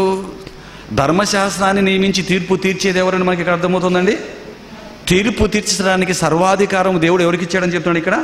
కుమారునికి అనుగ్రహించి ఉన్నాడు. అంటే తండ్రి తీర్పు తీర్చడు అని, యేసుక్రీస్తు ప్రభువుల వారే తీర్పు తీర్చేవాడు. ఒకరిని నిత్య జీవానికి పంపాలి అన్నా, ఒకరిని నిత్య మరణానికి పంపాలి అన్నా యేసు క్రీస్తు వారి ప్రభువుల చేతిలో ఉంది అని అర్థమవుతుంది. అలాగే మరొక మాట, తిమోతికి రాసిన 2వ పత్రిక 4వ అధ్యాయం 1వ వచనం, దయచేసి ఆ మాటను కూడా చూడండి. తిమోతికి రాసిన 2వ పత్రిక 4వ అధ్యాయం 1వ వచనం, దేవుని ఎదుటను సజీవులకును మృతులకును తీర్పు తీర్చు క్రీస్తు యేసు ఎదుటను అన్నాడండి. దేవుని ఎదుటను సజీవులకును మృతులకును తీర్పు తీర్చు క్రీస్తు యేసు ఎదుటను అన్నాడు. చూడండి, అంటే సజీవులకు మృతులకు తీర్పు తీర్చేది ఎవరు? వారు నిత్య జీవానికి వెళ్ళాలి అన్నా, వీరు నిత్య మరణం పాలు కావాలి అన్నా మరణ శాసనాన్ని విధించేవాడు ఎవరని ఇక్కడ చెప్తున్నాడండి? యేసు క్రీస్తు ప్రభువుల వారు అన్నాడు. అపోస్తుల కార్యాలు మరొక మాట అపోస్తుల కార్యాలు 10వ అధ్యాయం 42వ వచనాన్ని కూడా చూడండి. అపోస్తుల కార్యాలు 10వ అధ్యాయం 42వ వచనం, ఇదియుగాక దేవుడు అంటే తండ్రి సజీవులకును మృతులకును న్యాయాధిపతినిగా నియమించినవాడు ఈయనే, అనగా యేసే అంటున్నాడు. చూడండి, సజీవులకును మృతులకును న్యాయాధిపతినిగా అంటే తీర్పు తీర్చేవానిగా దేవుడు ఎవరిని నియమించాడటండి? యేసు క్రీస్తు ప్రభుల వారిని అంటున్నాడు. చూడండి దేవుని పిల్లలారా, మీరు ఆలోచించండి. అంటే తీర్పు తీర్చేవాడు, ధర్మశాస్త్రం చొప్పున తీర్పు తీర్చేవాడు తండ్రి కాడు అని, యేసు క్రీస్తు ప్రభుల వారు అని మనకి ఇక్కడ అర్థమవుతుంది. యోహాను సువార్త 5వ అధ్యాయం 27వ వచనం. మరి ఒక మాట, యోహాను సువార్త 5వ అధ్యాయం 27వ వచనాన్ని కూడా మీరు చూడండి. మరియు ఆయన మనుష్య కుమారుడు గనుక తీర్పు తీర్చుటకు తండ్రి అధికారము అనుగ్రహించెను. అంటే మనుషులకు తీర్పు తీర్చటానికి అధికారం ఎవరికి ఉంది? ఎవరు అప్పగించారు క్రీస్తు కన్నా మనకి అర్థమవుతుందండి. తీర్పు తీర్చే అధికారం క్రీస్తుకు ఉంది అని, క్రీస్తుకు తండ్రి ఇచ్చాడు అని మనకి ఇక్కడ అర్థమవుతుంది. అంటే తీర్పు తీర్చేవాడు వాక్యము చొప్పున, ధర్మశాస్త్రము చొప్పున తీర్పు తీర్చేవాడు యేసు క్రీస్తు ప్రభుల వారు అని ఇక్కడ మనకు అర్థమైంది. ఇకపోతే మరి ఒక మంచి మాట, యాకోబు పత్రిక 4వ అధ్యాయం 12వ వచనంలో కూడా తీర్పు తీర్చేవాడు యేసు క్రీస్తు అని మనకు అర్థమైంది లేఖనాలను బట్టి. ఇక నశింప చేసేవాడు కూడా ఎవరు అని చెప్తున్నాడు చూడండి వాక్యంలో దేవుడు. నశింపజేసేవాడు ఎవరు? తీర్పు తీర్చేవాడు యేసు క్రీస్తు ప్రభుల వారు. ఇందుకు నశింపజేసేవాడు ఎవరు? యాకోబు పత్రిక 4వ అధ్యాయం 12వ వచనం, ఒక్కడే ధర్మశాస్త్రమును నియమించి న్యాయము విధించువాడు, ఆయనే రక్షించుటకును నశింపజేయుటకును శక్తిమంతుడై ఉన్నాడు అన్నాడు. చూడండి, మొదటి చూసిన మాటల్లో యేసు క్రీస్తే తీర్పు తీర్చేవాడు అని అర్థమైంది. ఇక్కడికి వచ్చేసరికి ఇక్కడ ఏమర్థమవుతుంది? నశింప చేయటానికి శక్తిమంతుడు ఎవరని ఇక్కడ వాక్యంలో చెప్పబడుతుంది? యేసు క్రీస్తు ప్రభువుల వారు అని మనకి ఇక్కడ అర్థమవుతుంది. చూడండి దేవుని పిల్లలారా, అంటే తీర్పు తీర్చేవాడు, వాక్యం చొప్పున నశింప చేసేవాడు యేసు క్రీస్తు ప్రభువుల వారు అని అర్థమవుతుంది. మరొక మాట, రోమిలకు రాసిన పత్రిక 8వ అధ్యాయం 34వ వచనాన్ని చూడండి దేవుని పిల్లలారా. రోమిలకు రాసిన పత్రిక 8వ అధ్యాయం 34వ వచనం, అక్కడ కూడా ఏమన్నాడో చూడండి. శిక్ష విధించువాడెవడు? చనిపోయినా క్రీస్తు యేసే అన్నాడు. చూడండి, అంటే శిక్ష విధించేవాడెవరండి? మరణ శాసనము రాసినవాడు, మరణ శాసనము ప్రకారము శిక్ష విధించేవాడెవరట? చనిపోయిన క్రీస్తు యేసే అని క్లియర్గా బైబిల్ చెప్తుంది. చూడండి దేవుని పిల్లలారా, తీర్పు తీర్చేవాడు ఆయనే, నశింప చేసేవాడు ఆయనే, శిక్ష విధించేవాడు కూడా ఆయనే. దెస్సలోనికి రాసిన మొదటి పత్రిక 4వ అధ్యాయం 6వ వచనాన్ని కూడా మీరు చూసినట్లయితే అక్కడ కూడా ఒక మంచి మాట ఉంది. చూడండి దేవుని పిల్లలారా, అక్కడ కూడా ఒక మంచి మాట యేసుక్రీస్తు ప్రభుల వారు క్షమించండి పరిశుద్ధాత్మ ప్రేరణతో అపోస్తులైన పౌలు గారు రాస్తున్నట్లుగా మనకు కనబడుతుంది. దెస్సలోనికి రాసిన మొదటి పత్రిక 4వ అధ్యాయం 6వ వచనం చూడండి. ఈ విషయమందు ఎవడును అతిక్రమించి తన సహోదరునికి మోసము చేయకుండా వలెను, ఎందుకనగా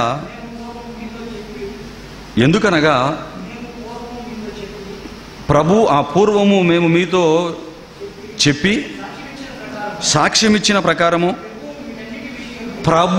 ప్రభువు వీటన్నిటి విషయమై ప్రతిదండన చేయువాడు అంటున్నాడు. చూడండి ఇక్కడ, అంటే ప్రతిదండన చేసేవాడు ఎవరని చెప్తున్నాడు ఇక్కడ? శిక్ష విధించేవాడు ఎవరని చెప్తున్నాడు? ప్రభువు, అంటే యేసు క్రీస్తు ప్రభువుల వారు అంటున్నాడు. మరి ఒక మాట ఎన్ని రెఫరెన్స్ ఇస్తున్నామో చూడండి, ఎన్ని రెఫరెన్స్లు ఇస్తున్నామో చూడండి దేవుని పిల్లలారా. ప్రకటన గ్రంథం 19వ అధ్యాయం 15వ వచనం. ప్రకటన గ్రంథం 19వ అధ్యాయం 15వ వచనాన్ని కూడా చూడండి. అక్కడ కూడా ఏమంటున్నాడు? ప్రకటన గ్రంథం 19వ అధ్యాయం 15వ వచనం. అక్కడ 19:15 చదవండి. జనములను కొట్టుటకై ఆయన నోట నుండి వాడిగల ఖడ్గము బయలు వెడలుచున్నది అన్నాడు. చూడండి ఏమండి, ఎంత చక్కగా చెప్తున్నాడు ఇక్కడ. జనములను కొట్టుటకై ఆయన నోటు నుండి వాడిగల ఖడ్గము బయలు వెడలుచున్నది, ఆయన ఇనుప దండముతో వారిని ఏలును, ఆయనే సర్వాధికారియు, దేవుని తీక్షణమైన ఉగ్రతను మధ్యపు త్రొక్కును. ఎంత మంచి పదాలు, కఠినమైన పదాలు రాస్తున్నాడో చూడండి. దేవుని తీక్షణమైన తొట్టిని, సర్వాధికారియు దేవుని తీక్షణమైన ఉగ్రతను మధ్యపు తొట్టిని తొక్కేవాడు ఎవరంట? యేసుక్రీస్తు. దేవుని సర్వాధికారి అయిన దేవుడు, తండ్రి అయిన దేవుడు, ఆయన ఉగ్రతకు వచ్చినటువంటి తీక్షణమైన మధ్యపు తొట్టిని తొక్కేవాడు యేసుక్రీస్తు అన్నాడంటే తీర్పు తీర్చే అధికారం కానివ్వండి, శిక్షించే బాధ్యతను కానివ్వండి, తన మధ్యపు తొట్టిని, తన ఉగ్రత తొట్టిని తొక్కే అధికారం కానివ్వండి ఎవరికి ఉంది? ఎవరు చేస్తున్నారు ఈ పని? ఎవరు దండనను విధిస్తున్నారు అంటే యేసుక్రీస్తు ప్రభువుల వారు అని మనకి ఇక్కడ కనబడుతుంది. అలాగే మరి మీరు దైవములని నేను అంటినని మీ ధర్మశాస్త్రంలో వ్రాయబడి ఉండలేదా అనే మాట కూడా ఒక మంచి మాట బైబిల్లో మనకు ఉందండి. ఆ మాట కూడా చూడండి. యోహాను సువార్త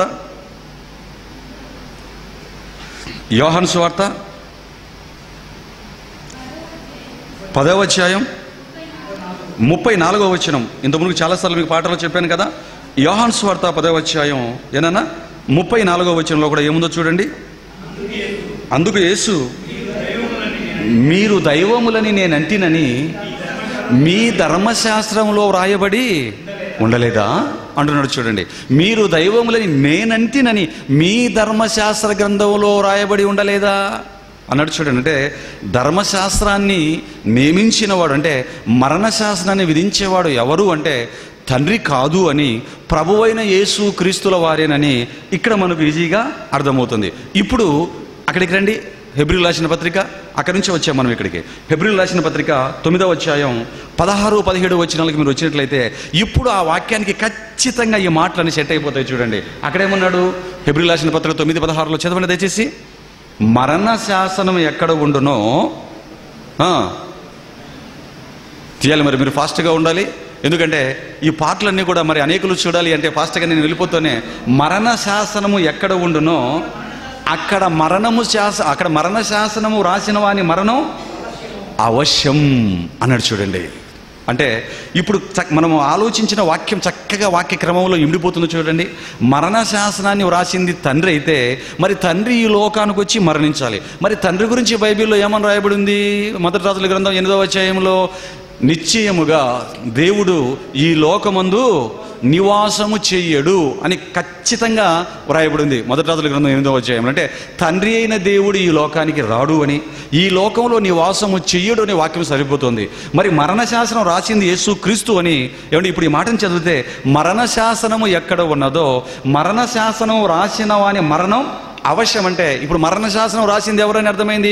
తీర్పరిగా, నశింపజేసేవాడుగా, శిక్ష విధించేవాడుగా యేసు క్రీస్తు ప్రభువుల వారు కనబడుతున్నారు. అంటే ఇప్పుడు మరణ శాసనాన్ని ధర్మశాస్త్రం దైవములని అన్నవాడు కానీ, దాన్ని వ్రాయించిన వాడు కానీ యేసు క్రీస్తుగా మరణ శాసనాన్ని వ్రాసిన వ్యక్తిగా క్రీస్తు కనబడుతున్నాడు. అందుకే ఆయనే ఈ లోకానికి వచ్చి మరణించాడు. మీకు అర్థమవుతుందా? ధర్మశాస్త్రము మరణ శాసనం ఎక్కడున్నో మరణ శాసనం రాసిన వాని మరణం అవశ్యం దేవుడే చెప్పాడు లేఖనాలలో. ఈ మాట దేవుడు చెప్పాడు, మనం చెప్పుకుంటున్నామా? దేవుడే చెప్పాడు. మరి వ్రాసిన వాడు మరణించాలి కదా. వ్రాసింది యేసు క్రీస్తు తీర్పరిగా, రక్షకుడుగా, అలాగే శిక్షకుడుగా వచ్చిన వాడు. మరణించిన వాడు కూడా ఎవరి లోకానికి వచ్చి? యేసుక్రీస్తు. అంటే ఈ మాట తండ్రికి సంబంధించింది కాదు, ఇది యేసుక్రీస్తు వారికి మాత్రమే సంబంధించిన మాటగా మరి లేఖనాలను బట్టి మీరు అర్థం చేసుకోవాలి. ఇంత విన్న తర్వాత మరలా లేదండి గీదండి అని అనటానికి లేదు. ఎందుకంటే ఇది తండ్రి గురించి కాదు, యేసుక్రీస్తు ప్రభుల వారి గురించి. ఇది తండ్రి గురించి అయితే తండ్రి వచ్చి మరణించేవాడు, ధర్మశాస్త్రం రాయించిన వాడు కానివ్వండి, తీర్పరిగాన్ని శిక్ష విధించేవాడు యేసుక్రీస్తు. ఆయనే ఈ లోకానికి వచ్చాడు. అందుకే తాను చెప్పిన దాని ప్రకారమే ఈ లోకానికి వచ్చి మరణశాస్త్రం రాసిన వాడు మరణము పొందాడు, తిరిగి లేవడం కూడా జరిగింది. మీకు అర్థమైందా దేవుని పిల్లలారా? అంటే ఇది తండ్రికి సంబంధించిందా, కుమారుడైన యేసుక్రీస్తుకు సంబంధించిందా? కుమారుడైన యేసుక్రీస్తుకు సంబంధించింది తప్ప ఇది తండ్రికి సంబంధించింది ఎంత మాత్రము కాదు. తండ్రి ఈ లోకానికి రాడన్న సంగతి మీకు అర్థమవ్వాలి. ఓకేనండి? ఓకే. మరి నెక్స్ట్ కౌంటర్ ఉంది కదండి. మన వాళ్ళు అపార్థం చేసుకున్న మరి ఒక మాట, తండ్రి కుమార పరిశుద్ధాత్మలు త్రియేక దేవుడని మన వారు అపార్థం చేసుకున్న మరి ఒక సందర్భాన్ని మనం చూద్దాం. ఆ మాట కూడా ఏంటంటే, యోహాను రాసిన మొదటి పత్రిక 5వ అధ్యాయం 7వ వచనం 8వ వచనం రాసుకోవాలి మరి జాగ్రత్తగా. యోహాను రాసిన మొదటి పత్రిక 5వ అధ్యాయం 7, 8 వచనాలు. అక్కడేముందంటే నీళ్ళ గురించి, రక్తం గురించి, ఆత్మ గురించి మాట్లాడతాడు. అక్కడేమో రాయబడింది చూడండి, చదువు దాన్ని విప్పుకొని ముందుకు వెళ్ళిపోదాం. దేవుని పిల్లలారా, మన వాళ్ళు తండ్రి కుమార త్రియేక దేవుడని ఏ రెఫరెన్స్ని బట్టి ఇది చూపుతున్నారో దాన్ని బద్దలు కొట్టుకుంటూ నేను ముందుకు వెళ్ళిపోతున్నాను. గమనించాలి మీరు. చదవండి. యోహాను రాసిన మొదటి పత్రిక 5వ అధ్యాయం 7, 8 చదవండి నాన్న. సాక్ష్యమిచ్చువారు ముగ్గురు అనగా ఆత్మయు నీళ్లును రక్తమును, ఈ ముగ్గురు ఏకీభవించి ఉన్నారు అన్నాడు. చూడండి, సాక్ష్యం ఇచ్చేవారు ముగ్గురు అన్నాడు. అనగా అని ఆయనే చెబుతూ వాక్యంలో ఏమంటున్నాడంటే, అనగా ఆత్మయు నీళ్లును రక్తమును, ఈ ముగ్గురు ఏకీభవించి ఉన్నారు అన్నారు. ఈ మాటను తీసుకొని వీళ్ళు ఏం చెప్తున్నారంటే, మరి ఆ సాక్ష్యం ఇచ్చేవారు ముగ్గురు అన్నారు కదా, మరి ఆత్మ నీళ్లు రక్తం కదా. ఆత్మ ఎవరికి ఉంటుంది? మనిషికి ఉంటుంది. నీళ్ళు ఎవరిలో ఉంటాయి? మనిషిలో ఉంటాయి. రక్తం ఎవరికి ఉంటుంది?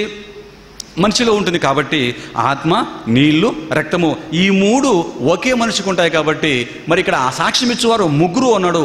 కిందకు వచ్చేసరికి ఈ ముగ్గురు ఏకీభవించి ఉన్నారన్నారు. కాబట్టి ఒక మనిషికి ఆత్మ ఉంటుంది, ఒక మనిషికి నీళ్లు ఉంటాయి, ఒక మనిషికి ఒంట్లో రక్తం ఉంటుంది. కాబట్టి ముగ్గురు ఏకీభవించి అన్నాడు. కనుక ఈ ముగ్గురు ఏకీభవించినటువంటి దేవుడే ఒక్కడే. కానీ ఆయనే తండ్రిగా, ఆయనే కుమారుడుగా, ఆయనే పరిశుద్ధాత్ముడుగా త్రియేక దేవుడుగా ఉన్నారు అని దంచి దంచి దంచి దంచి గుద్ది గుద్ది గుద్ది గుద్ది చెప్పారండి దీన్ని. దాని అర్థం ఇదా? ఎవరు చెప్పారు దాని అర్థం ఇదని? మీరు పైకి వెళ్ళారంటే, ఇంకా మీరు పైకి వెళ్ళారనుకోండి, 5, 6, 7, 8 వచనాలకు వెళ్ళిపోతే ఆ వివరణ అంతా దేని గురించి చెప్తున్నాడు తెలుసా? ఆ వివరంలో ఏం చెప్పాడు చూడండి. తండ్రి వేరని, యేసుక్రీస్తు వారు వేరని చక్కగా చెప్తున్నాడు. చూడండి 5వ వచనం చదవండి. యోహాను రాసిన మొదటి పత్రిక. యేసు దేవుని కుమారుడిని నమ్మువాడు తప్ప లోకమును జయించేవాడు మరెవడు? నీళ్ళ ద్వారాను రక్తము ద్వారాను వచ్చినవాడు ఈయనే. నీళ్ళ ద్వారా రక్తం ద్వారా రెండు ఒకరికి యేసుక్రీస్తుగా ఉన్నాయి. నీళ్ళ ద్వారా రక్తం ద్వారా వచ్చినవాడు ఈయనే, అనగా యేసుక్రీస్తే. ఈయన నీళ్లతో మాత్రమే కాక, చూసారా, నీళ్లతోనూ రక్తముతోనూ వచ్చాను అన్నాడు. చూడండి. ఇంకా 5వ అధ్యాయం మొదటి వచనానికి వెళ్ళిపోతే, యేసే క్రీస్తయి ఉన్నాడని నమ్ము ప్రతివాడు దేవుని మూలముగా పుట్టి ఉన్నాడు. పుట్టించిన వారిని ప్రేమించు ప్రతివాడు ఆయన మూలంగా పుట్టిన వారిని ప్రేమించును. మనం దేవుని ప్రేమించు ఆయన ఆజ్ఞలను నెరవేర్చువారమవుతామా, దేవుని పిల్లలను ప్రేమించుచున్నామని దాని వల్ల నెరుగుదాము అంటున్నాడు. చూడండి ఎంత చక్కగా చెప్తున్నాడు. చూడండి, యేసుక్రీస్తు గురించి చెప్తున్నాడు, దేవుడు అని తండ్రి అయిన దేవుడి గురించి కూడా ఇక్కడ చెప్తున్నాడు. చక్కటి వివరణ ఇస్తున్నాడు. ఇంకా కిందకు వచ్చారనుకోండి, కింద కూడా 7, 8 చదివాము కదా. 9వ వచనం చూడండి. మనం మనుషుల సాక్ష్యం అంగీకరించుచున్నాము కదా, దేవుని సాక్ష్యము మరీ బలమైనది. దేవుని సాక్ష్యము, ఇంతకు దేవుడు సాక్ష్యం ఎవరి గురించి ఇచ్చాడు? ఆయన తన కుమారుని గూర్చి ఇచ్చినదే. దేవుడు సాక్ష్యం ఇచ్చాడు, ఆయన తన కుమారుడు. ఈయనెవరు? ఆయన కుమారుడు ఎవరు? యేసుక్రీస్తు. అంటే తండ్రి ఒకడు ఉన్న పక్కన వేరుగా ఉన్నాడు, కుమారుడైన యేసుక్రీస్తు వారి గురించి సాక్ష్యం ఇస్తున్నాడు అని ఎంత చక్కగా చెప్తున్నాడు. చూడండి, దేవుని కుమారుని యందు విశ్వాసం ఉంచువాడు తనలోని సాక్ష్యం కలిగి ఉన్నాడు. 10వ వచనంలో కూడా అంటే తండ్రి వేరు కుమారుడు వేరని క్లియర్గా ఈ మాటలో చెబుతున్నాడు దేవుని పిల్లలారా. కానీ 7, 8 వచనాలకు వచ్చేసరికి మన వాళ్ళు ఏం చేశారంటే, ఆత్మ, నీళ్లు, రక్తం ముగ్గురికి, మూడు ఒకరికి ఉంటాయి కదా, కాబట్టి తండ్రి కుమార త్రియేక దేవుడు అన్నారు. కానీ దాని అర్థం అది కాదు. తండ్రి వేరుగా ఉన్నాడు, అదే అధ్యాయం కింద చెప్తున్నాడు, పైన చెప్తున్నాడు. కుమారుడు వేరుగా ఉన్నాడు అని చెబుతున్నాడు. మరి సాక్ష్యం ఇచ్చేవారు ముగ్గురు అన్నాడంటే దీని అర్థం ఏంటి? సాక్ష్యం ఇచ్చేవారు ముగ్గురే. తండ్రి ఉన్నాడు, కుమారుడు ఉన్నాడు, యేసుక్రీస్తు ఉన్నాడు. ముగ్గురు ఏకీభవించి ఉన్నారు. ఏకీభవించి ఉన్నారంటే లాస్ట్ వీక్ ఏం చెప్పాను మీకు? ఏకీభవించడం అంటే ఏంటి? భార్యాభర్తలు ఏకశరీరం. తెలుగుదేశం వాళ్ళందరూ ఏకీభవించి ఉన్నారు, కాంగ్రెస్ వాళ్ళంతా ఏకీభవించి ఉన్నారు, భారతీయులంతా ఏకీభవించి ఉన్నారు. అంటే అందరూ ఒకరిలోకి వెళ్ళిపోతారనా? అందరూ ఒక మాట మీద ఉంటారనా? ఒక మాట మీద ఏకమై ఏకీభవించడం అంటే ఏంటి? నా మాటతో మీరందరూ ఏకీభవిస్తారా లేదా అని మిమ్మల్ని అన్నాను అనుకోండి, అప్పుడు మీరేమనాలి? అవునండి అంటే అర్థమేమని? మీరు నేను ఒక్కడు అనా, మీరు వేరు నేను వేరనా? మీరు ఆలోచించండి. నా మాటతో మీరు దేంట్లో ఏకీభవించారంటే మీరు వేరు నేను వేరు. ఈ సాక్ష్యం ఇచ్చేవారు ముగ్గురే, తండ్రి సాక్ష్యం, కుమారుడు, పరిశుద్ధాత్మ, ముగ్గురు సాక్ష్యం ఇచ్చారు. కానీ ముగ్గురు ఒక్కడు కాదు, ఏకీభవించి ఉన్నారంటే ఒక్కడిలో ముగ్గురు లేరు. ఏకీభవించడం అంటే పనులలో, ఆలోచనలలో, సిద్ధాంతాలలో, అన్నిటి విషయంలో ఏకీభవించి ఉన్నారు తప్ప వ్యక్తులుగా అస్తిత్వంలో మాత్రం, ఆలోచనలో, పనుల్లో ఏకీభవించి ఉన్నారు, ఒకటిగా ఉన్నారు. కానీ ఆలోచనలో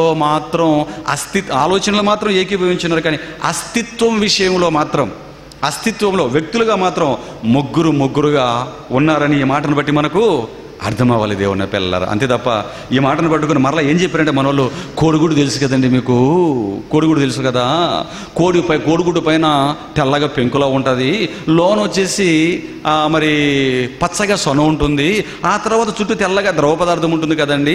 కోడి గుడ్డు అంటాం తప్ప కోడి గుడ్లు అని ఒక గుడ్డును అనం కదండి. పైన పెంకు తెలుపు, లోన ఉన్నటువంటి అది ఆ ద్రవ పదార్థం వైటు, సొన పసుపు, కానీ గుడ్డు అని అంటాం కదా.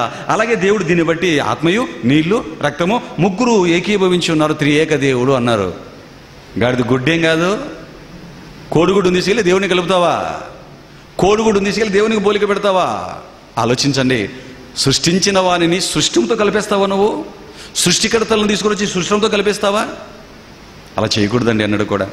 ఆలోచించండి దేవుడిని పిల్లలు. కాబట్టి ఈ మాటను బట్టి మనం ఆలోచించిన మరి ఈ మాటను కూడా మన వారు అపార్థం చేసుకున్నారు తప్ప ఈ మాట యొక్క అర్థం అది కాదు అన్నది ఈజీగా మనకి ఇక్కడ అర్థమైపోతుంది. ఓకేనా దేవుని? ఇది అర్థమైపోయిందండి.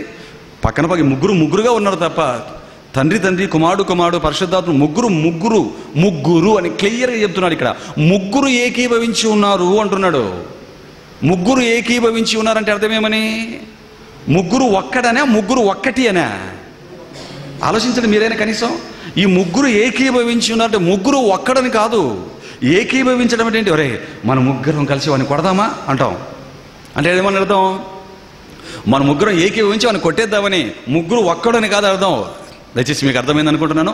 సరే, మరి ఇది కూడా మన వాళ్ళు అపార్థం చేసుకున్నారు అని మనకు అర్థమైంది. ఇకపోతే మన వాళ్ళు బాగా పొరపాటు పడిన మరొక విషయాన్ని కూడా మీకు నేను గుర్తు చేస్తాను, తీయండి.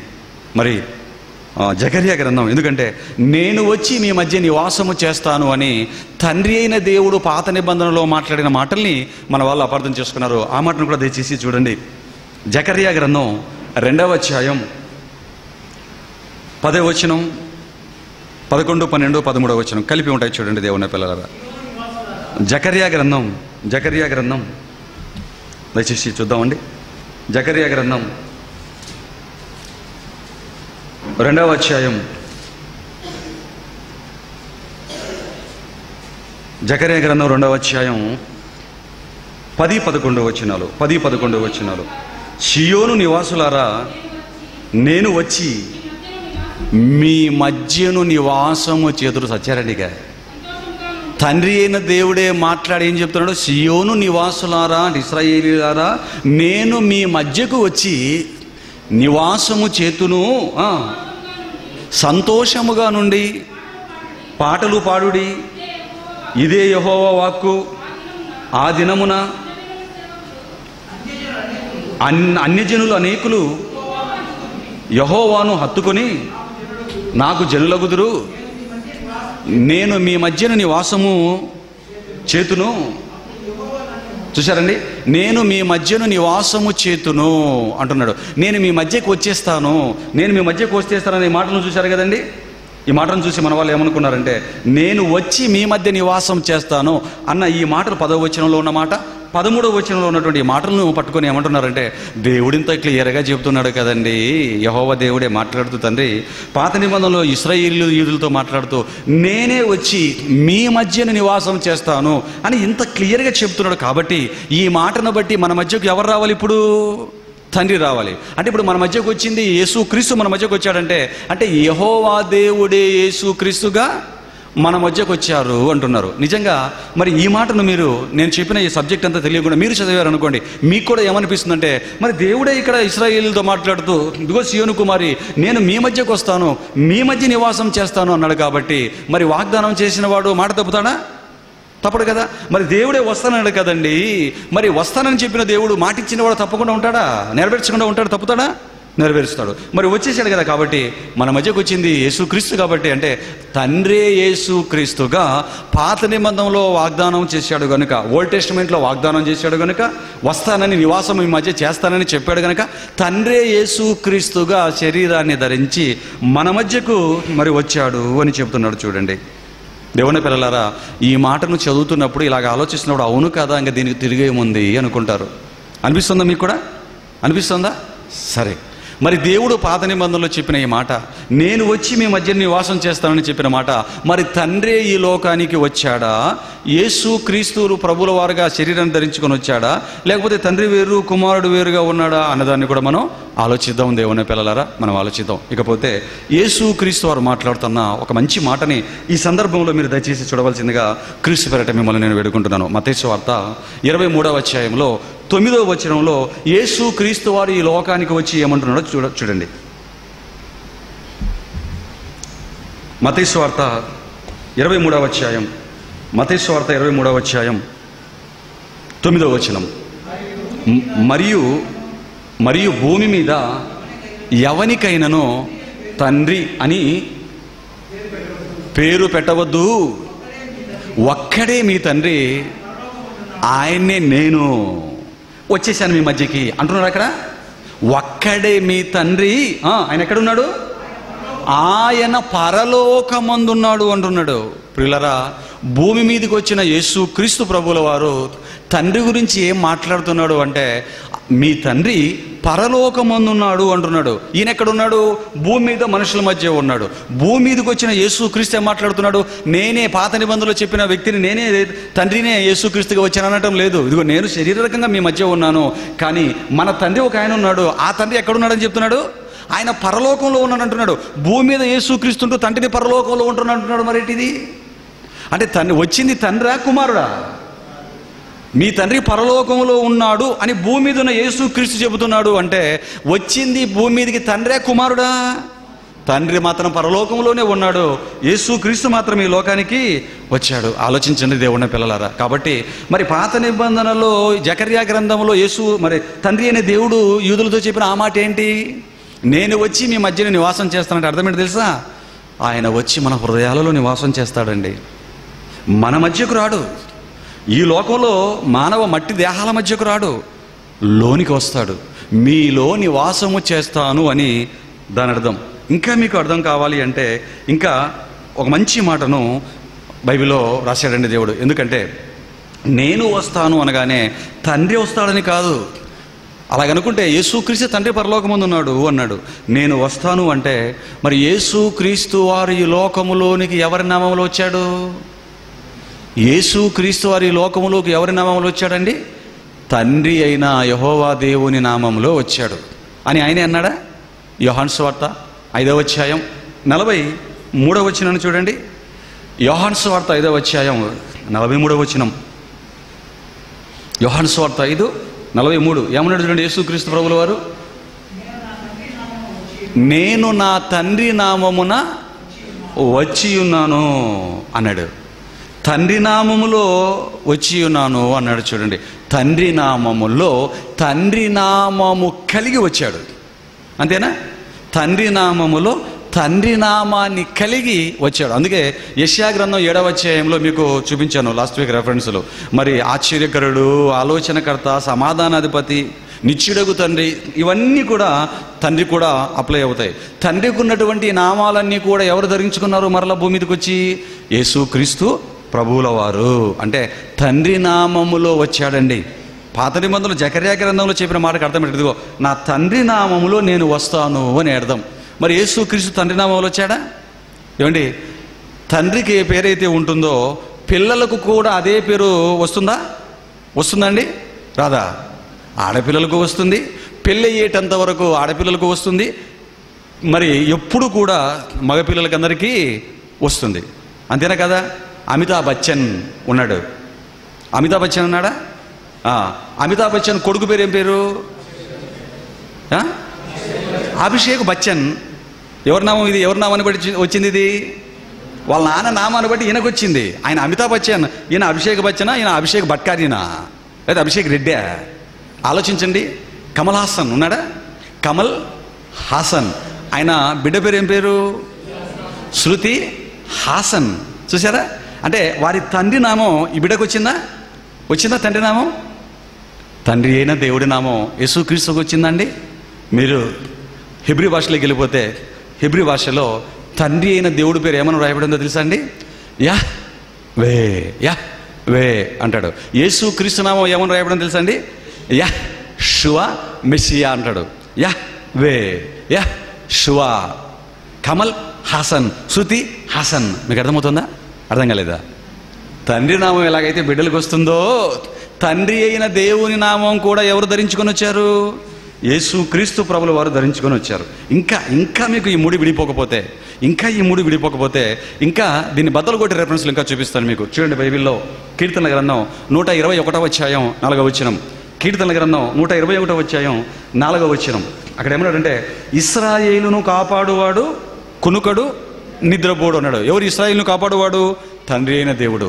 మరొక మాట, కీర్తనల గ్రంథం 147వ అధ్యాయం 19వ వచనం. కీర్తనల గ్రంథం 147వ అధ్యాయం 19వ వచనం. అక్కడ ఏమన్నాడు చూడండి, ఆయన తన వాక్యమును యాకోబునకు తెలిపెను అన్నాడు. మరలా చదువుతాను, ఈ మాట జాగ్రత్తగా మనసు పెట్టి వినాలి. ఆయన తన వాక్యమును యాకోబునకు తెలిపెను. పైన ఏమన్నాడు? 127వ అధ్యాయం 121:4లో ఇశ్రాయేలును కాపాడువాడు కునుకడు నిద్రపోడు. ఇశ్రాయేలును కాపాడువాడు కునకడు నిద్రపోడు. ఆయన యాకోబునకు తన వాక్యమును తెలిపానన్నాడు. యాకోబుకు బైబిల్ ఇచ్చాడు దేవుడు. ధర్మశాస్త్రాన్ని ఇచ్చింది యాకోబు కాండి? అసలు యాకోబు గారికి బైబిల్ ఉందండి? యాకోబు గారికి ధర్మశాస్త్రం ఉందా అండి? ధర్మశాస్త్రం వచ్చిన తర్వాత యాకోబు వచ్చాడు, ధర్మశాస్త్రం రాక మునిపే ఆయన వెళ్ళిపోయాడా? ఇంతకు యాకోబునకు తన వాక్యమును తెలిపెను అంటే తన వాక్యాన్ని తెలిపింది, తన మాటలను గ్రంథంగా తన ప్రజలకు ఇచ్చింది ఎవరికి ఇచ్చాడు? అక్కడ ఉన్నటువంటి యాకోబు గారికి ఇచ్చాడా, లేకపోతే ఆయన సంతానానికి ఇచ్చాడా? ఆలోచించండి. ఆయన సంతానానికి ఇచ్చాడు ధర్మశాస్త్రాన్ని. మరి యాకోబుకి ఇచ్చానంటాడంటే యాకోబుకి ఎప్పుడు ఇచ్చాడు ధర్మశాస్త్రాన్ని? అలాగే 121:4లో ఇశ్రాయేలును కాపాడువాడు కొనుకోడు నిద్రపోడు అంటున్నాడు. ఈ మాట కీర్తనల గ్రంథంలో దావీదు కాలానికి రాసేటప్పటికీ ఇశ్రాయేల్ అయినటువంటి యాకోబు గారు ఉన్నారా? నేడు వెళ్ళిపోయాడు. మరి ఎవరిని ఉద్దేశించి చెప్పిన మాట ఇది? ఆయన బిడ్డలైన ఇశ్రాయేలీలను గురించి చెప్పినటువంటి మాట. కానీ తన బిడ్డల గురించి చెబుతూ ఏమని చెప్తున్నాడు? ఇశ్రాయేలును అని ఏకవచనంతో మాట్లాడుతున్నాడే. యాకోబుకు వాక్యం ఇచ్చాడని ఏకవచనంతో మాట్లాడుతున్నాడే. ఆయనకు వాక్యం ఇచ్చాడా? ఆయనను కాపాడు ఇశ్రాయేలును కాపాడు అంటే ఆయన అప్పటికి లేడు కదా. ఇవన్నీ మనసులో పెట్టి మనం ఆలోచించినట్లయితే ఇచ్చింది పేరేమో యాకోబుది, పేరు యాకోబుది, పేరు ఇశ్రాయేలుది. మరి కాపాడువాడు దేవుడు, పేరు యాకోబుది. వాక్యం తీసుకున్నది ఎవరు? పేరు యాకోబుది, తీసుకునింది ఆయన పిల్లలు. ఇది మీకు అర్థమైతే పేరు తండ్రిది, తండ్రి పేరత వచ్చి సమస్త కార్యక్రమాలు చక్కలు పెట్టిన వారు ఎవరైనా అర్థమవులు ఇప్పుడు మీకు? యేసుక్రీస్తు ప్రభువుల వారు. పేరు యాకోబుది, వాక్యం తీసుకున్నది ఇశ్రాయేలు ఆయన సంతానం. పేరు తండ్రిది, తండ్రి పేరుతో వచ్చి సమస్త కార్యక్రమాలు చేసింది ఎవరన్నమాట? ప్రభు అయిన యేసుక్రీస్తు ప్రభువుల వారండి. ఆలోచించండి దేవుని పిల్లలారా. అంటే ఇశ్రాయేలులారా, సియోను కుమార్తెలారా, నేను మీ మధ్యకు వచ్చి నివాసం చేస్తానంటే తండ్రి శరీరాన్ని ధరించి ఈ లోకానికి వస్తాడని కాదు. అలాగనుకుంటే రాజుల మొదటి గ్రంథం 8వ అధ్యాయం 27వ వచనంలో అక్కడేమన్నాడు? రాజుల మొదటి గ్రంథం 8వ అధ్యాయం 27వ వచనంలో అక్కడేమన్నాడు తెలుసా? నిశ్చయముగా దేవుడు ఈ లోకమందు నివాసం చెయ్యడు, ఈ లోకంలోకి దేవుడు రాడు, ఈ లోకంలోకి వచ్చి దేవుడు నివాసం చెయ్యడు అని చెప్పి మరలా యేసుక్రీస్తుగా ఈ లోకానికి వచ్చాడు అనుకోండి, అప్పుడు దేవుడు అబద్ధికుడు కాదా? ఈ మాట తప్పైపోదా? ఆలోచించండి దేవుని పిల్లలారా.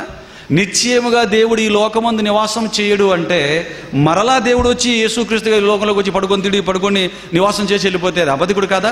కాబట్టి ఇవన్నీ మనం దగ్గర పెట్టుకుని ఆలోచిస్తే నేను వచ్చి మీ మధ్యన నివాసం చేస్తానన్న మాట యేసుక్రీస్తు తండ్రి నామములో వచ్చాడు. నేను యాకోబుకు వాక్యాన్ని ఇచ్చిన మాట ఎలాగైతే మనకు అర్థం చేసుకుంటే అర్థమవుతుందో, తండ్రి పేరుతో క్రీస్తు వచ్చాడన్న సంగతి, తండ్రి రాడు, తండ్రి పరలోకంలో ఉన్నాడని భూమి మీదకి వచ్చిన యేసుక్రీస్తే అనేక మార్లు చెప్పటం మనం విన్నాం. కాబట్టి ఈ మాటను కూడా మన వాళ్ళు అపార్థం చేసుకున్నారు తప్ప అసలు ఈ మాట వాస్తవానికి ఈ మాటను బట్టి తండ్రి లోకానికి రాడు. ఈ వివరణ తెలిస్తే కదండి అర్థమవుతుంది. పాపం ఈ వివరణ చెప్పేవారు లేక, ఈ ఎక్స్ప్లెనేషన్ ఇచ్చేవారు లేకపోవటం వలన తండ్రి వస్తానన్నాడు, యేసుక్రీస్తుగానే వచ్చాడు, తండ్రి క్రీస్తు, క్రీస్తు యేసుక్రీస్తు అని పాపం మన వారు అపార్థం చేసుకున్నారు. కాబట్టి ఈ మాట కూడా మన వాళ్ళు పక్కా అపార్థం చేసుకున్నారని, తండ్రి పరలోకంలో ఉన్నాడే తప్ప, వస్తానని చెప్పాడని తప్ప, ఆ నామంలో యేసుక్రీస్తు వచ్చాడే తప్ప ఈ లోకంలో నిశ్చయముగా తండ్రి అనే దేవుడి నివాసం చేయడన్న సంగతి మనకు అర్థం అవ్వాలి. ఇకపోతే మరొక మాట ఏంటంటే, మన వాళ్ళు అపార్థం చేసుకున్న మరొక మాట ఏంటంటే,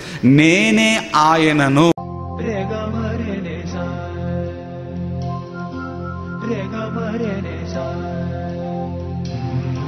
Rega